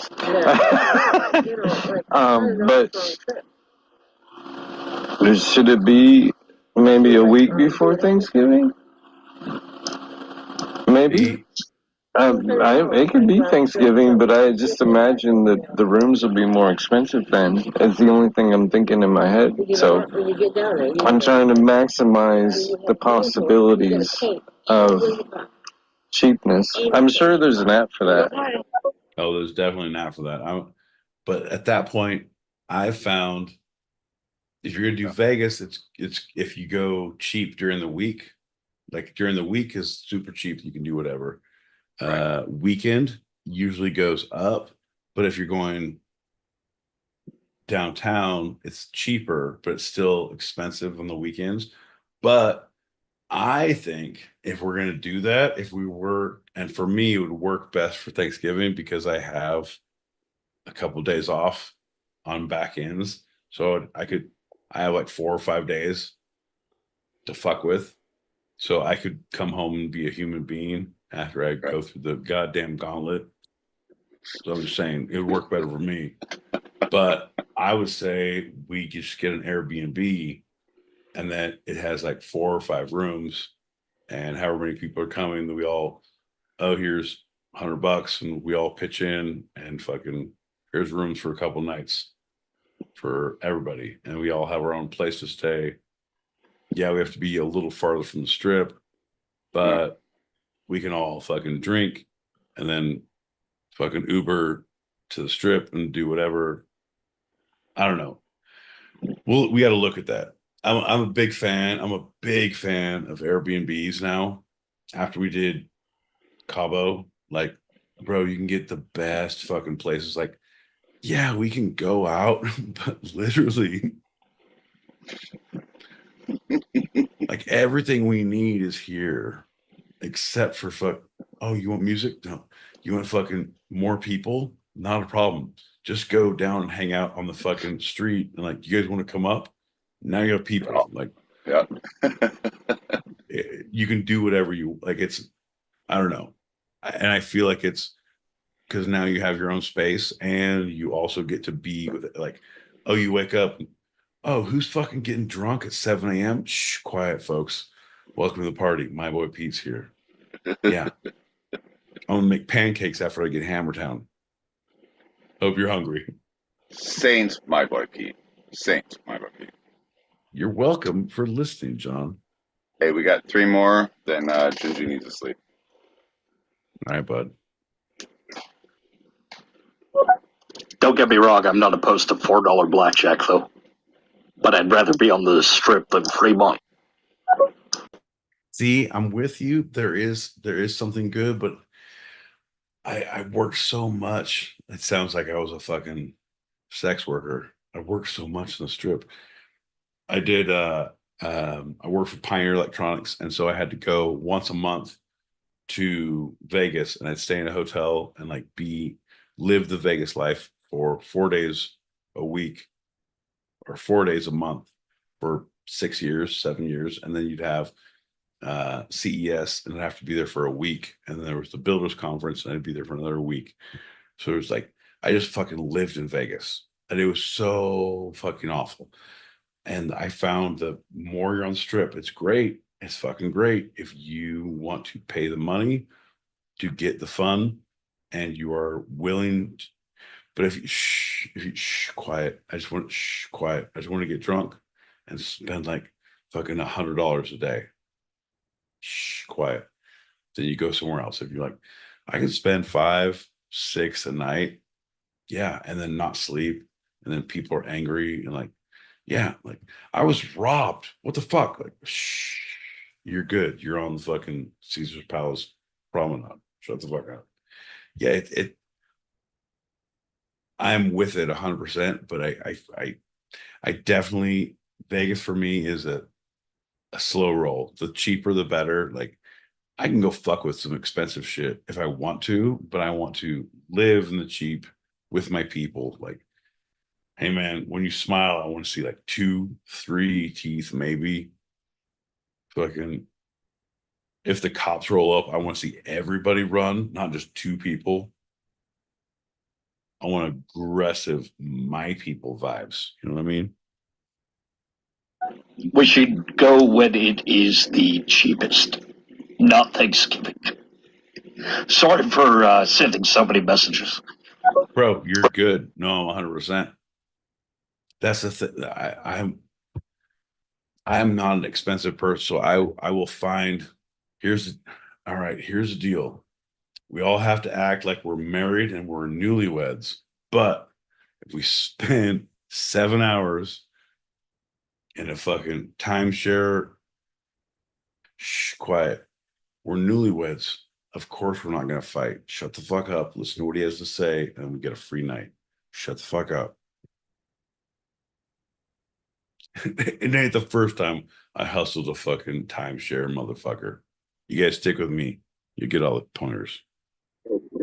Yo, it's the What up?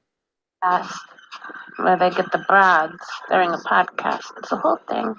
Green room time. That's when we smoke the fucking green.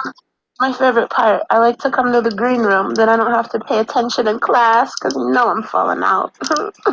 I'm just like that fucking girl in the background, like picking daisies, but instead I'm back here like mixing Weezy songs with like. I like to make my songs fuck. It's my new thing. It's like making your fucking toys fuck, you know? But like you make your fucking music fuck. Have you guys done that? Mashups?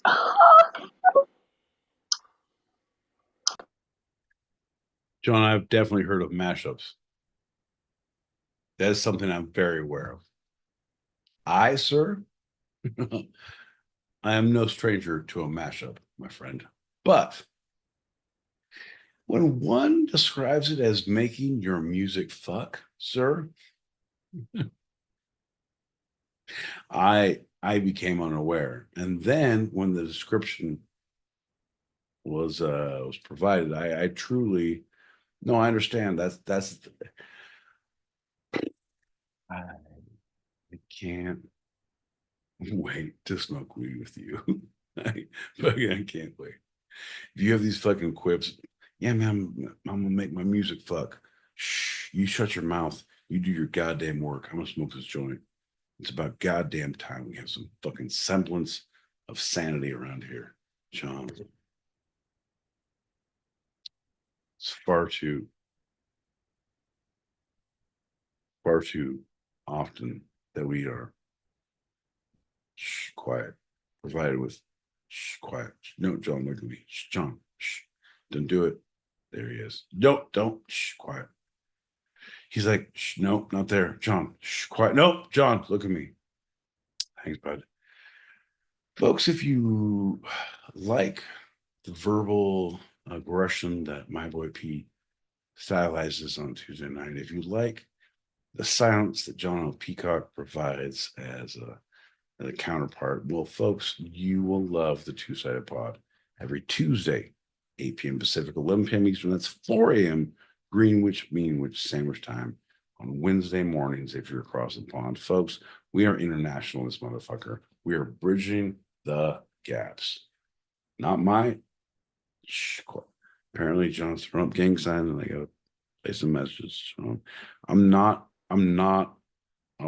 unaware, right? I'm aware of what's happening. I need you to stop doing this unless you fucking do something. You know what I mean?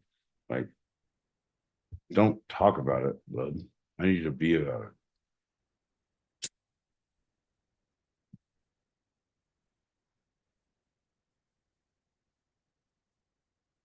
Hard. Atlantic City. This fucking guy. Somebody's watched a little too much Snooki and is doing some Jersey Shore bullshit. Motherfucking sniz. This guy coming in hot. Ooh. I don't know. Damn it, Pete, this is our honeymoon. You promised me a proper honeymoon, not a timeshare. This is already going wrong. If I had a nickel for every fucking time that was said to me, John. You said you were an expert at timeshares, so yeah, that makes sense.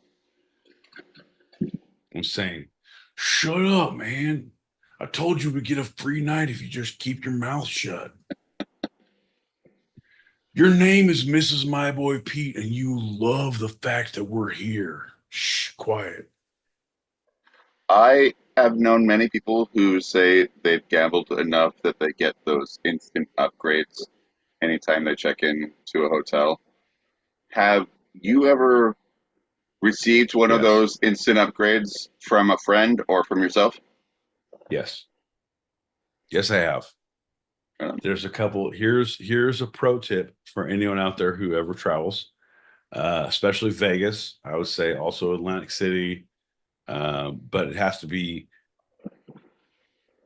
It doesn't work in New York. It doesn't. You try, but it's like there's no vibe. What you do as you're checking in, you've already booked your room. You already have the thing. You're just fucking. Here's my card. Give me my room key.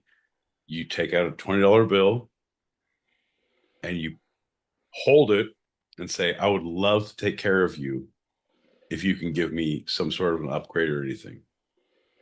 Or if there's an upgrade, I'm sorry, if there's an upgrade available. I would love to take care of you if there's an upgrade available. Yeah. And 9 times out of 10, I shit you not, they were like, oh yeah, okay, here you go. Here's a penthouse. Here's a presidential suite. Because they don't give a shit. They also see there's nothing booked tonight, so it doesn't mean anything to them. They're going to make $20. So if they like, oh, there's nothing here, then you can say, oh, okay, and you just put the $20 back in your pocket, and you're not an asshole. Like, you couldn't help me, so I can't take care of you. Right. And it worked for me literally 9 times out of 10 in Vegas. But it's specific wording, right? I would love to take care of you if you can help me with an upgrade, if there's an upgrade available. If there's an upgrade available. I would love to take care of you. If there's an upgrade available. If there's an upgrade available. So, like, oh, there's not, then I'm not going to take care of you. So they understand, like, you're not going to just like, here's $20. Is there anything? No, there's not. I'm like, can I get that back? No, you can't. No, you just gave that to me. Thank you. Right. Like, the whole thing is hold on to it. You're not an asshole. And it seems like an asshole move, but Vegas is fucking built on money and tips. And that's the easiest one to get a free pass. $20, you can get a fucking, oh, you're a strip facing room. Oh, you're a suite. Oh, you're what? Like, yeah. Oh, we can't, but we can give you 2 passes to the buffet. All right. We can give you a bong and a blintz. We can give you a hot dog and a Hummer. Like, all good things will come. Yeah. At my pay scale, this is the thing I can give to you. Can I get that little tip? Right. Right. And it's like they have carte blanche to be able to do that and take whatever tips they want. So they're not breaking any rules, and they get tips because they can take all tips. As you check in, like, oh, you're in room shit 4-2 in the basement. Here's $20. Thank you so much. Bye. So when you say that specific phrase, you put the actually 20 on the table, right? But you're holding on to it. You hold it. You hold it. Put the table But inside, 20 out. right? Inside on the counter. I would love to take care of you if there was an upgrade available. Oh, well, let me look. Yes, there is. That's perfect. Thank you so much. No, there's not. Oh, thank you for looking. Appreciate that. You're not an asshole and you're just getting shit. Bro, we went to Vegas so much. We stayed in Caesars, and this is the whole Pioneer sales team across the country would come in for a week. And so as we come in, we would bring, because we had our movers for products and TVs and shit, our like dollies. Yeah. And so we weren't moving any product in because it was all at the fucking at the convention center. So as we come in, it's like ice chests and fucking video game consoles and fucking TVs. We had like oh, we're gonna put this up and play like fucking 2 Madden things, and like we would do aggressive, stupid shit where they do not care, John. Another one in Vegas, you call as soon as you check in, you call down to the front desk and say, I'm diabetic. I need another fridge. For my medicine I don't want you to hold it. I need it. They will bring you another fridge so you can have a full another fridge that you can put with cocktails and booze. They will also bring you a lounge chair so you can get a lazy boy that will be delivered to your room, and you can have a lazy boy chair like my sciatica. Fuck your couch, Sean. Like you can do some weird shit in Vegas, and you just like, oh, and you just call and ask, and you tip the guy $10 as he brings it up. This is great. This is great, man. I'm telling you, it's a horrible place to be, but there's nowhere better in the world. Oh, we're better in the world? Are you serious? Yeah, it's a horrible place to be, but you can do anything you want at any point, John. All right. Hey, all right. Do you want to do some crank and then go get married? By Elvis, who is a certain height. Yeah, but then we'll celebrate by eating foie gras and fucking Kobe beef. Shoot a fucking automatic handgun and race a goddamn car. John, it's the American goddamn dream. It's also the fear, man. It's also the fear. You can see where the water level broke and receded. And receded. Pop those back kids. This fucking guy. Like a hairline in a literary novel. The first and last time I was in went to the pit boss and said I made a $2,200 donation to your casino. What kind of promo could you give me for a room? And they said we can offer you $15 in buffet credits. And we walked out of the hotel and he just slammed his drink on the boardwalk. Yeah, dude. The whole thing, it's all about timing with that bullshit. Ugh. I have no luck gambling. I have no time for it. I'm a big fan that they let you smoke cigarettes there. So if people like to gamble, I like to stand beside them and fucking smoke cigarettes and drink cocktails. Like, I think this is your fucking hand, bro. I'm pretty sure you're gonna get it. Or if they're playing slots, like, oh, king, fuck. I'm a good fucking hype man. You're playing the goddamn Britney Spears slot machine. Anytime you get some bonus, I will be the first one dancing and getting people around. Oops, I did it again. Fuck yeah, John. People will come around like, You won 28 cents. Yeah, but we had a great time as a community. You know what I mean? And you guys fucked that up. Yeah, I don't know. Sometimes I just run by casinos and throw my fucking money in. Like, I don't have time to hang out here. Take this. And I run out. I got shit to do. Life lessons, pro. Life lessons.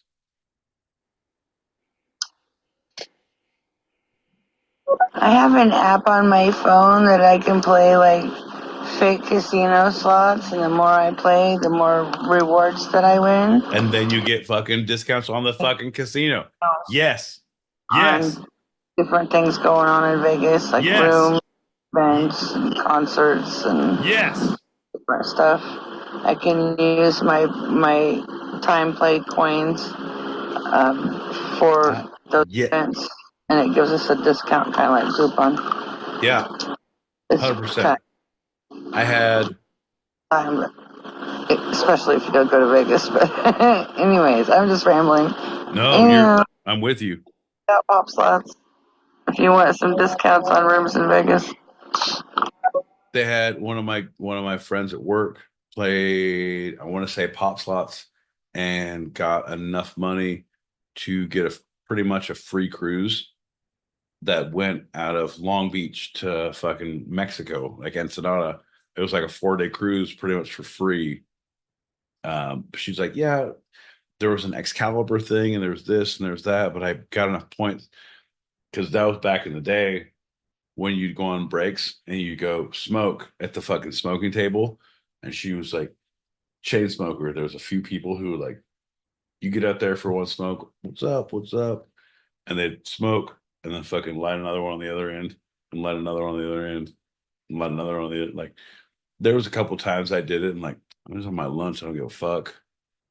But to see them keep going, like, Jesus Christ. And the entire time they're all out there, there's 4 of them. They were playing the same game, like 100% of the time. Like, you're putting in work, man. That's fucking awesome. I love it. But I'm also thinking, I have access to a timeshare. I don't know how. I don't know. I know it holds up to 6 or 8 people, but we got to see how many. But I have a timeshare out there, or I mean, I have a timeshare that I could use out there. Huh? We don't have to Airbnb, but then we think about the other things. Okay. All right. All thoughts. All fucking thoughts. Are you down to do crank and get married? But your sciatica's in the way? Oh, you need turmeric. That's right. Take 2 capsules of a high dose milligram of turmeric every day, preferably with curcumin and pepper, and your sciatica will clear up in about 30 days or less. Try it, or your money back. I mean, do it though. For real, turmeric. Done tried it. My sciatica cleared up, and I was able to smoke crank and get married the very next day. Thanks, Mona Lisa. Turmeric was a motherfucking gem.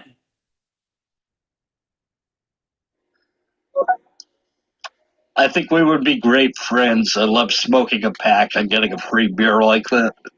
See? You get it? My man says you get it.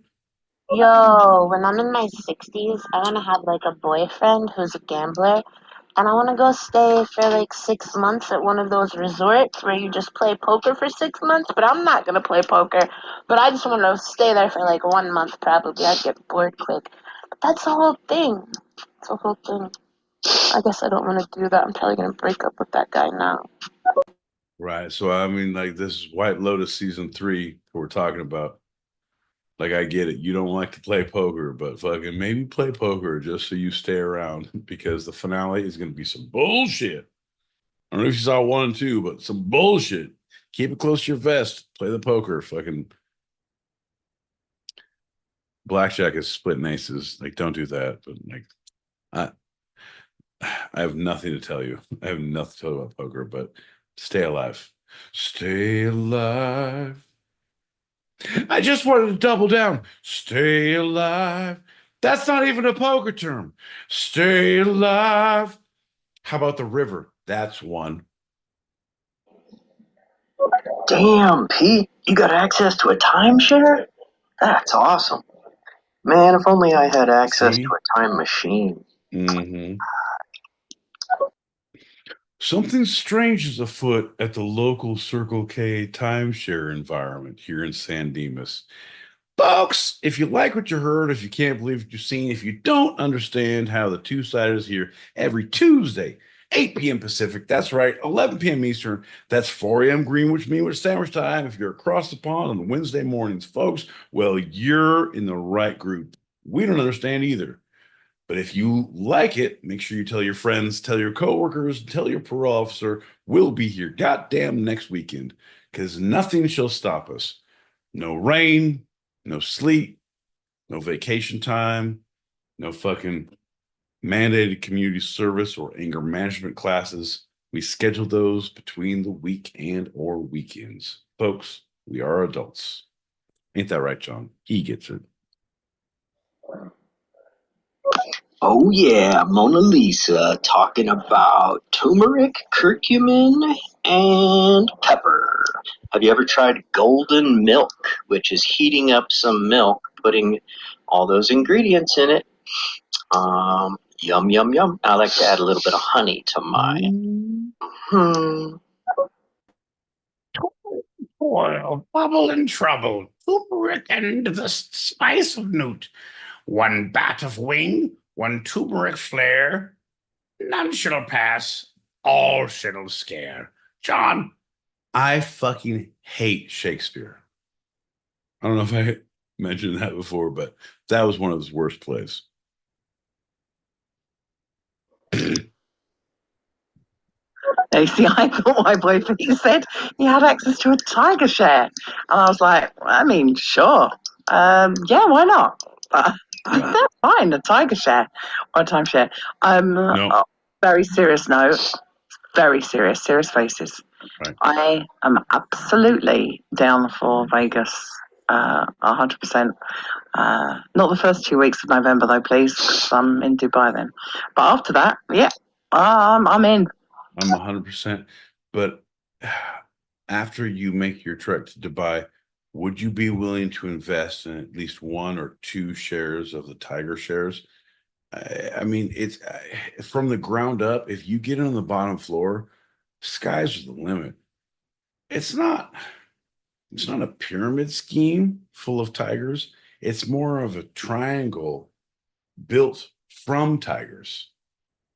So maybe we'll just table this and we'll think about it. But yeah, we'll put some dates in order. I'm going to tour some of these big cats around you. Let you see how this kitties claw. You know what I mean? I'll hook you. I'll get you there. Because that right here is a two-sided pod promise. Folks, if you don't have the two-sided pod promise, it ain't shit. That's a goddamn guarantee. You can take a big old shit in a box. If you don't have a guarantee, it's a guaranteed piece of shit. However, here's a two-sided pod.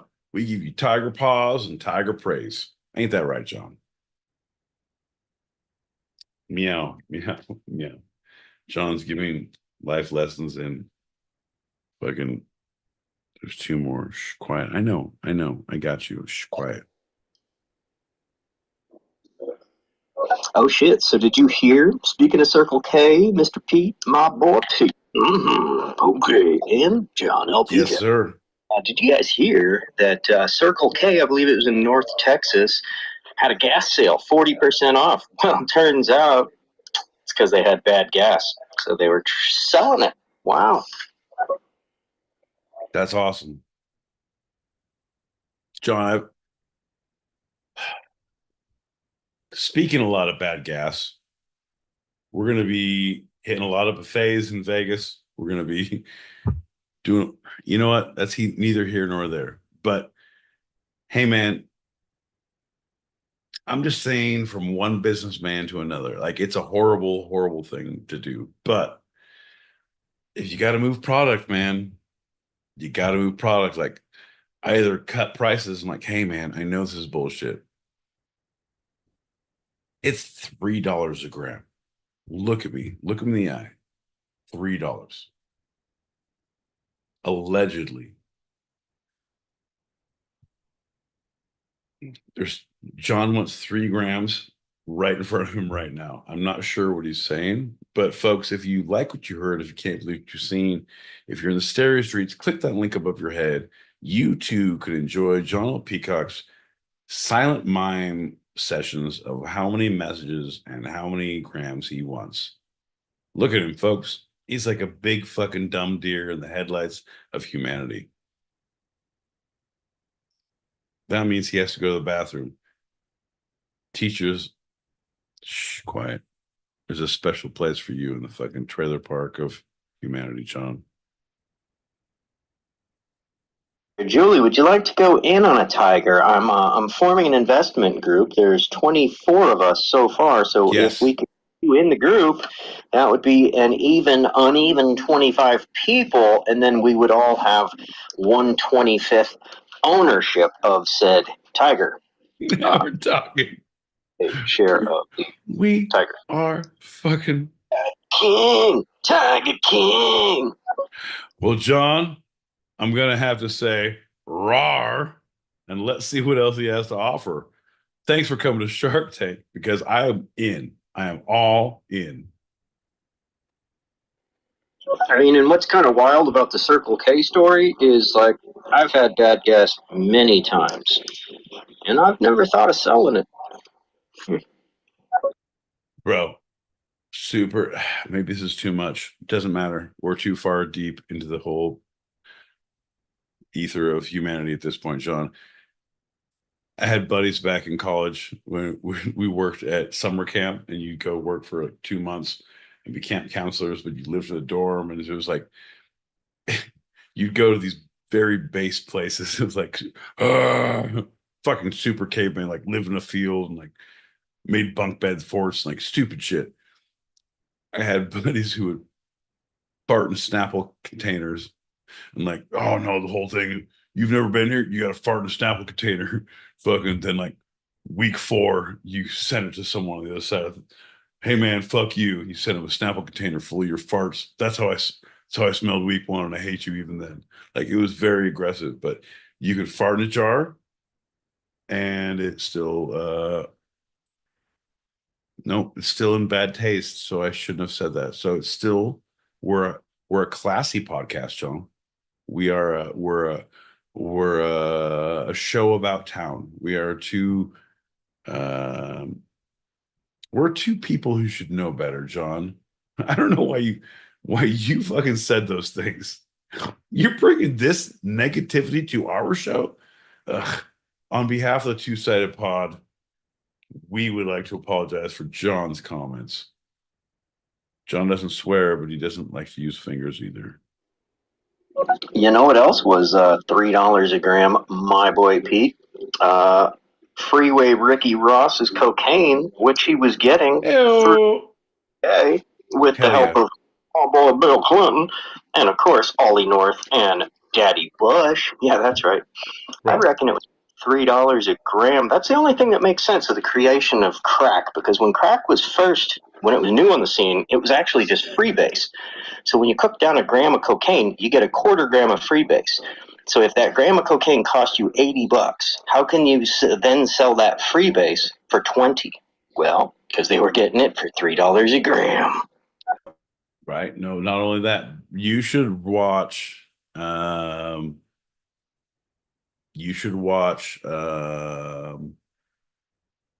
Snowfall. Snowfall on Hulu.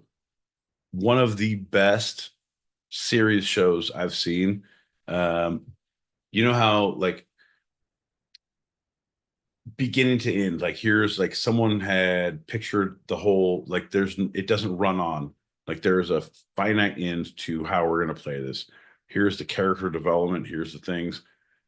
And it was amazing because it was the inception of crack into East LA. And it was the guy, it was like a CIA agent who came in and found a drug dealer guy who was not a drug dealer guy. It was a whole thing. It was a fucking Unbelievable show. Highly recommend it. Highly recommend it. Snowfall. If I could catch farts in a bottle, the first thing that I'd like to do. Yeah. If I had a fart in a bottle, I'd fart in that bottle in the morning. I'd fart in the bottle in the evening. And all over this land, I'd fart for freedom. I'd fart for. I wouldn't though, John. I wouldn't push that hard. Like once I got through freedom, I was like, if you push even harder, like that's a problem. That could be. That's more than a seen as fart at that point. Right. It's a cry for freedom, and no one needs to hear that here on these streets, bro.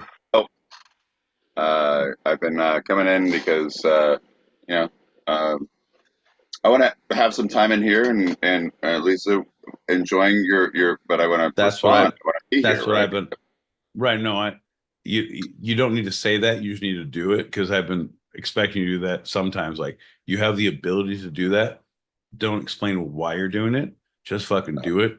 Use your fucking big boy pants. Fucking push the buttons, turn the handles, swab the knobs. I don't know. It's from my days in the fucking crime scene syndicate. Don't let them see your fingerprints on the knobs, boys. Gotta swab your knobs. It's like that seems aggressive, even for our crime ring. How about you pop those packets? Yeah. Pop those packets. A public service announcement disclaimer. Allegedly, a friend told me that allegedly, the average alleged return on cooking up 1 gram of material is you get back approximately 25% of that, allegedly, according to a friend. 100%, but who in their right mind would only cook a gram? It's a fucking maniac thing to do. Like, seriously? It's like, oh, I'm going to make butter with a fucking eighth of weed. Are you an animal? Come on, bro.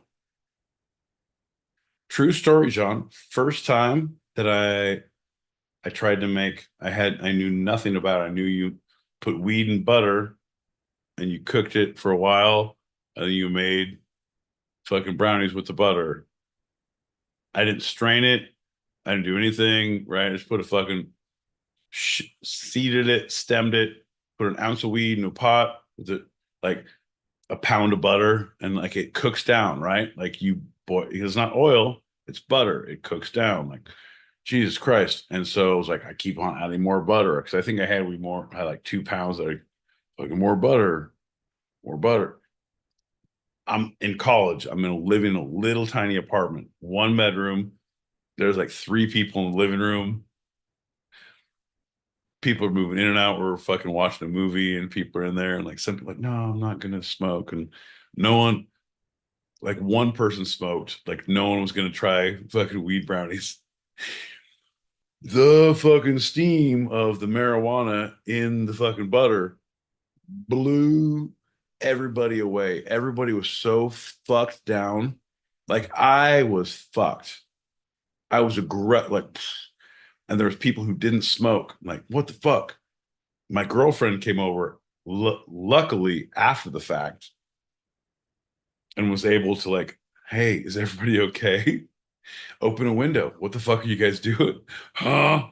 It was beautiful, John. I highly recommend it. If you have the means, if you have a bunch of shit weed, throw in a pan of butter, cook it for 2 or 3 hours, close the doors, have a good time. Put on some Steely Dan. I don't know. Reeling in the years, reeling in the fumes. Come on, John. You know, the only cool thing about being old, I mean, I guess there's nothing cool about being old, but, bullshit. You know, one plus to it as well. I got to experience 80s cocaine. Bro, 100%, but I'm letting you know, there's some badass things to being old. Like, number one, fuck these kids. Get off my lawn. You get to say that now with authority. I don't even have to own a lawn to say, fuck these kids. And it feels good. Like it feels real good. You know what I mean? Number 2, 80s cocaine, 90s MDMA. I'm just saying. Oof. They have the fucking designer weed on us. Like they got that, right? That's the one thing they have on us. And they also get like, oh, I can go to the store. It opens at fucking 10 a.m. It's open till 11 p.m. to go get my weed and joints that I don't have to roll, and fucking here's a soda that I can fucking, oh shit. And here's something for my dog. What the fuck, man? Back in my day, John, you wanted a goddamn sack, you called somebody and you waited behind a Circle K for 17 hours. You prayed to God they called that payphone back or showed up. I can't smoke any more cigarettes. I shouldn't even be having them. This is bullshit, John. This is not the way. Oh my God, Pete, that's hilarious. I'd fart about warning. I'd fart about freedom. I'd fart with love upon my brothers and my sisters all over this land. Man, some of you may have farted along with this one in your past life, but go ahead and fart along now as I started out. Well, I don't. My mind works like a fucking Mad TV sketch show. I look at everything as like bits and scenes of who could do what. Like, boom, boom, boom, boom, boom. Like it's distressing. If you lived halfway, yeah, no. I don't recommend it. Shh, quiet, we're fine.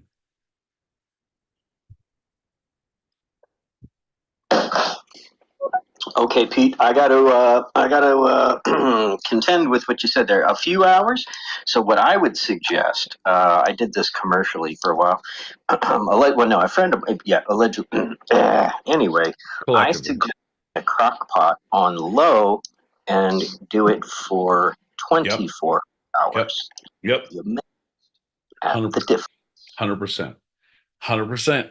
See, and that's the thing that we all learn as we move forward. I had a friend who did that and gave me when she moved, because she was in California and ended up moving to Oklahoma. And when she left, she was like, "Hey, do you want butter? I have a lot of this. I have to clear out the freezer and these things." I'm like, "Yeah." "Do you want flour?" I'm like, "Yeah." "Do you want any trim?" I was like, in my mind, I'm like, "No," but yeah. The answer is yes. When someone says I'm moving, yes. I ended up with probably 25, 30 pint mason jars of butter that were frozen that I kept. And I would like, "Hey, here you go. Coming over." Like I'd give people, "Here's a jar of butter." I took that shit to work, and I'd have a jar at work in the fridge, and then I would just take bullet coffee. It was stupid, bro. And then she's like, "Here's my recipe for my butter." Yes, she didn't give me her recipe for her carrot cake or for her fucking snickerdoodles, but her carrot cake, she could up the amount, because there's only certain amounts of butter you can add. Like because you're infusing your butter, if you can't up the dose of, you're making cookies, cake, whatever, to make it more strong, because this is the amount. But with her carrot cake, because of you had this range, you could have like a triple dose, so it's the same size. My friend had, unfortunately, fucking terminal cancer at that point, and was like looking for edibles.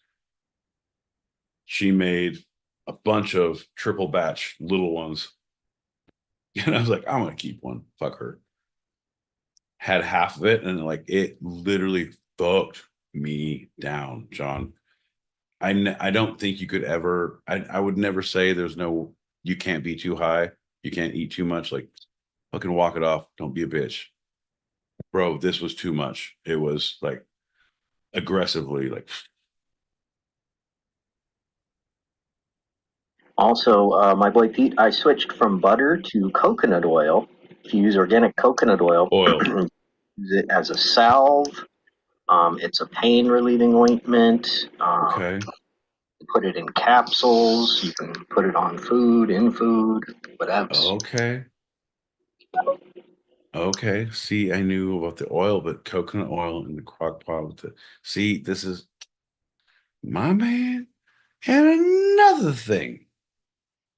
Good to hear your voice, buddy. I'm so glad you're doing well. Oh, dude, my boy Pete. now you just brought me down memory road. Yeah. I lived in San Francisco in the 90s. And, see, okay. Oots. Yeah. Right? Bro, I grew up in Northern California. I was in Lodi, between Sacramento and Stockton. So I had buddies in Oakland and San Francisco when I was in high school and just in college. So that's 90s was when I was Haight Ashbury and fucking Embarcadero and like doing I'm sure there was so much more that I was not aware of, but it was very it was great then.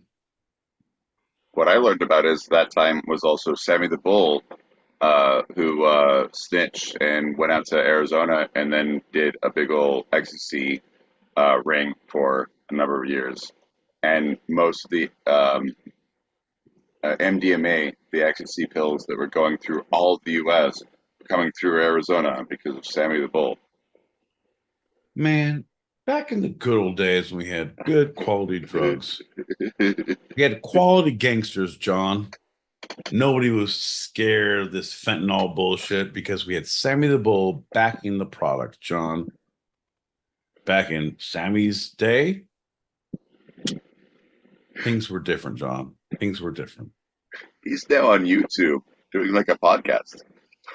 Do you think you know me, I'm very good at networking. Do you think he has any connections or he knows somebody or could point I me in a don't think so. direction? The way it seems like it, he wouldn't keep any of that. Bullshit. Oh, okay, maybe he would. Bro, here's the thing, and I'm not saying it from a financial standpoint, but once you have seen the other side, once you have witnessed what enlightenment can be, there's like, oh, well, I guess it's illegal. Like, no, motherfucker, you're still gonna figure your thing out. Like, yeah, I don't do it with anybody. I don't bring people over. This is Papa needs his medicine. I don't know about you, John. It's a game changer. Did you see the FDA just denied medical research of MDMA? So they have to go back for more clinical trials, and they said it'll be like another 3 or 4 years before they get the clinical trials to then resubmit again. No, I didn't. Yeah. Right. But it's a precipice, John. It's like now because they've said no.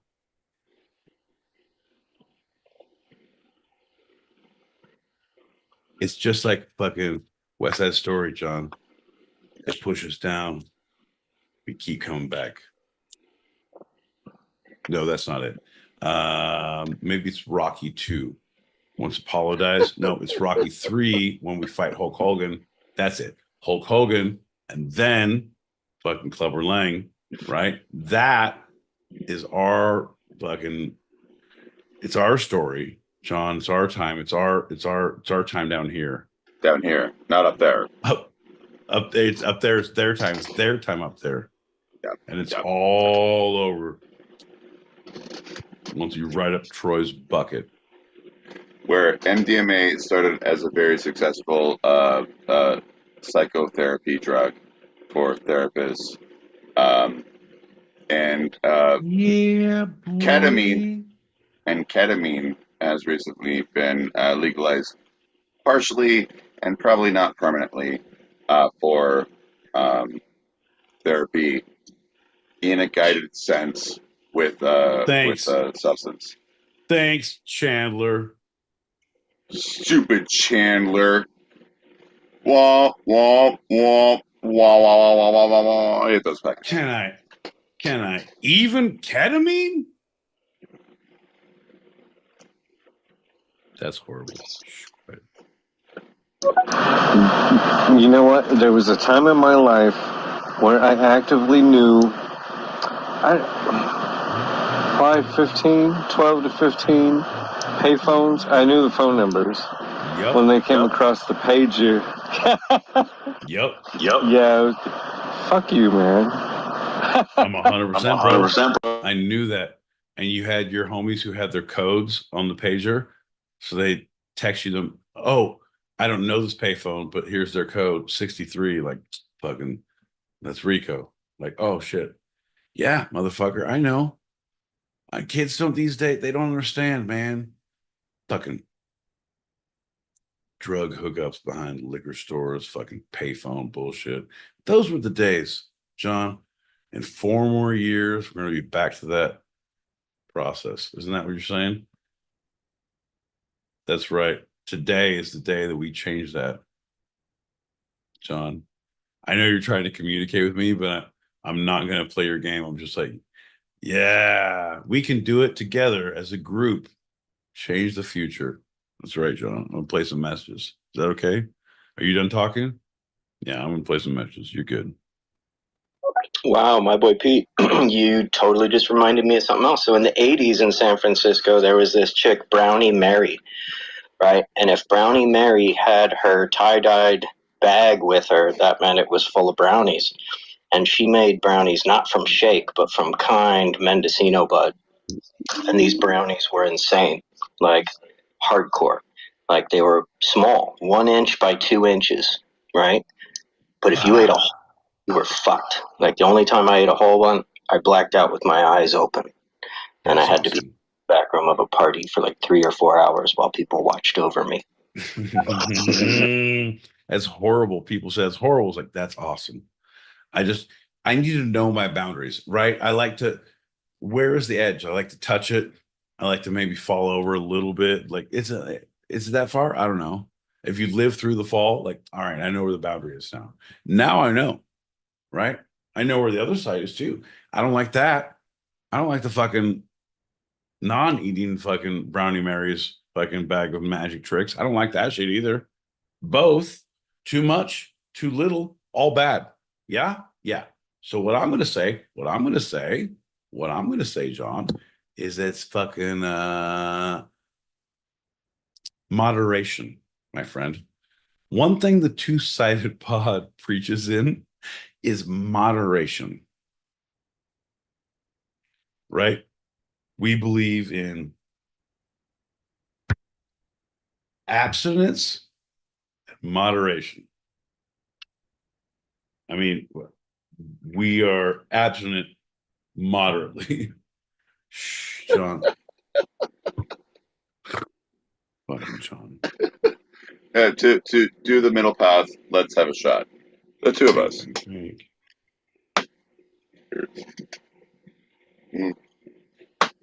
Look out. All right, keep going. All right. God damn. San Francisco in the 90s, the MDMA was pure and the LSD was clean. What? Feels like I like my Cabana boys, pure and clean. Nope, that doesn't hit. There were DJs in San Francisco that would do like pop-up parties, and they'd rent these huge ass warehouses like just for the weekend and throw insane parties. Like one of them was a 7-story warehouse, another one like 3-story, just these crazy parties with, DJs on every floor in different rooms, just totally different scenes in different rooms or on different floors. Like, that's awesome. everybody totally rolling, at least as like a baseline. That's awesome. So that, bro, you and I have way more in common. One of my closest friends down here, when I first moved to Southern California, he lived in downtown LA, and he had rented a warehouse where he lived. That's where he lived, up in the upper place in the studio, but it was a fucking warehouse. So he would just fucking, you go to a rave, and he's like, yeah, we're doing an after party, and had fucking tower speakers and just have 100 people there just fucking getting it all the time. Like, Jesus Christ, bro. He's like, it's fine. It's good. Like, I lock things from the outside when I come in, like, what the fuck? But it was a brilliant scene. Oh, it was so good. You know, it's a drag on denying the MDMA studies is there's already so much empirical evidence from studies that it shows that the clinical studies are going to show hands down that it is beneficial for post-traumatic. Right. All the clinical trials, you see it. You see it in the video, the recorded trials, where you see actual people's their journey. It's like, here's a 4-hour, 5-hour journey that they like. Here's this much. You take this much, and there's like a male and a female helping you and guiding you, like little Sherpas. I'm like, yeah, that could be weird, but if you've never done it, like that could be very cool to like have someone just talk to you. I'm like, yeah, you want a blanket? For sure, man. Do you want some water? How does that make you feel? Like, and just be able to talk to someone as you're doing some shit. Yeah, same, Pete. I always have to find the edge of the envelope and be like, okay, don't want to cross that line again. Right. So like people were always like, don't eat more than a half of one. So I ate a half of one. Then my brother comes up. He's like, hey, you want half of mine? And I'm like, yeah. And he's like, you haven't had it yet. And I'm like, no. No. Whoops. Nope. I'm a big believer. Like, especially if I know, even today, like I know what too much is, but I'm a big believer in like, hey man, do you have any responsibilities? Do you have to drive a car? Do you have to make fucking financial decisions that would impact your betterment as a person? All those things, like, nope. Yeah, give me 6. I'm good. Fucking, I'm gonna tune out and fucking, you just hear fucking yells coming from me if you need me. Like, John, I'm super excited to fly on the plane tomorrow. All right. So the MDMA thing, right? Before it became illegal, the first usage, the public usage, was a psychiatrist using it for marital couples. Yeah. Yes. Right. 100%, John. I don't know about you, but the first time I learned about MDMA, it was from a buddy and his girlfriend, and they were like, oh, we get pills and we go rent a hotel room and we just fucking eat a pill and listen to music and hang out. I'm like, that's fucking weird. Like, you guys want to hang out? Like, is there more people? Like, no. I'm like, no. huh. It's us. I didn't like, oh, that's weird. All right, well, fair enough. And then only after like a year later, like, oh, gotcha. It was very successful. Also, you're doing it wrong because you have a lot of fucking lights and a fucking puddle of Asians and fucking gay guys and fucking chicks with half their clothes off and a lot of glow lights and some fucking NOS and some fucking Vicks Vapo Rub. Yeah. And a handheld vibrator. No, John, that's illegal. I'm saying all the things that you can buy from your goddamn dollar store or find shopping there. So, since then, there have been psychiatrists who have administered it for major depression, even end of life, like I'm going to die soon. And people go from terrified to like, okay, yeah, this is what life is, and understanding. Fuck me. That's great. That's fucking great. But hear me out, bro. Hear me out. Right? Hey man, you're on hospice. You're gonna die. What do you want? Do you want understanding? Or do you want to just fucking stop hurting? John, I Oh, you're get talking about morphine. died. It's like No, ecstasy or morphine. John, I'm talking about fucking you're terminal. I am goddamn getting straight fucking street black tar heroin. I've never done it, but I can't wait to try. I don't know what kind of hospice you're running here, but my shit is fucking down, dirty, baby. I don't like needles, but I will do black tar with an aluminum pipe Ah, that I made a couple fucking, minutes ago. you fucking Brit. If you know where we're from in Southern California, you pop a goddamn antenna off a car and fucking use some goddamn steel wool. Oh, if What? you want to be a fucking, yeah, bro. You don't know that one? No. Wait, an Yeah. antenna of a car and steel wool? Steel wool, yeah. Why? Because that is your carb. So you pop the antenna off and pop the end off. So you now have a fucking long ass tube. And you throw steel wool in there. You put a rock in there and you can fucking smoke it. So if you go to a shitty part of Antenna? town, John, yes. It's like a crack pipe. You're aware of what a crack pipe is, yes? I am, but I did not know that an antenna from a car could do John, that. focus, bud. Okay. What does a crack pipe look like? You know, If I was a crack pipe, yeah. describe me and my dating profile. No, John, that's too far. John, hear me out. I'm a little crack pipe full of crack. Here is my cylinder. candle. Yeah. Here's And my it's a bulb. fucking thing. The bulb So all is you all need is a messed bulb. up because it has a thing. So you need a bulb and you need a fucking cylinder. So you have that and you put the fucking steel wool in there and it keeps it as a carb. So it basically makes it as a bulb. So you can burn it. Okay. And it's like, yeah, you're smoking steel wool as well.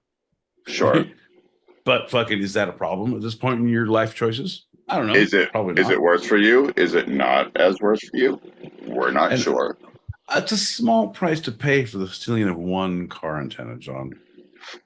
So my confusion, because my confusion was I didn't know that you could create a crack pipe from a car antenna just by. So you have to pop off the second end, right?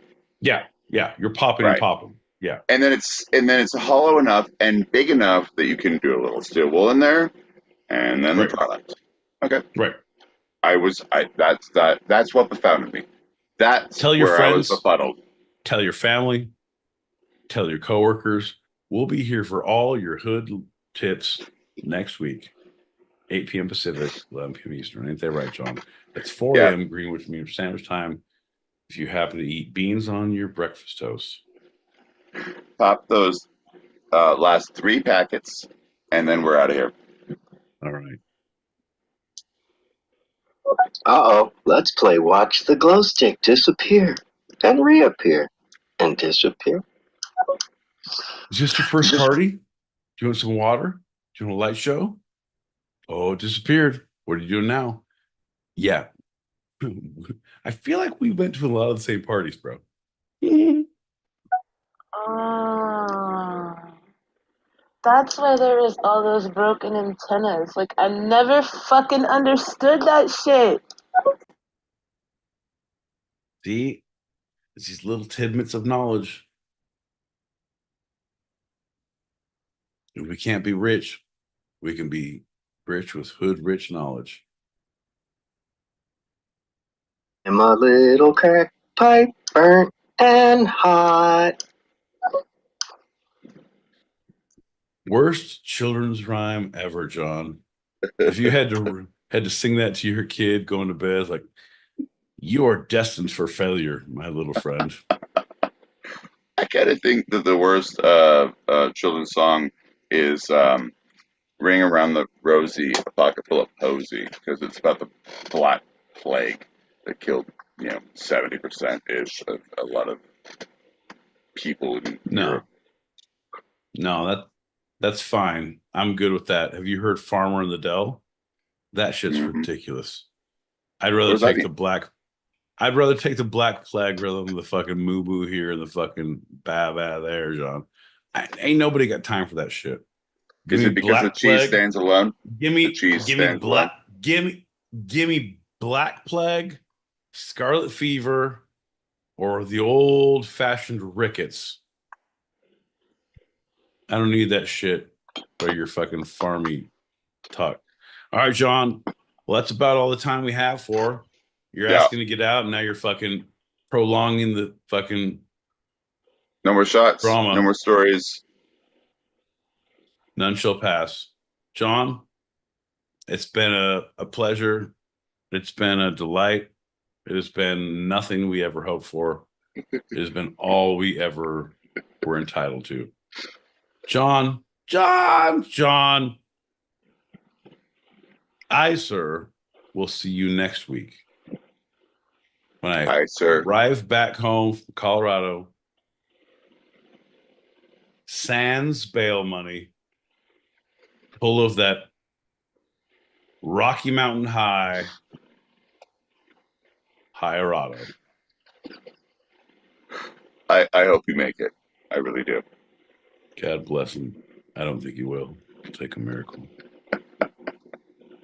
All right, buddy. Love you, pal. Love you, brother. Peace.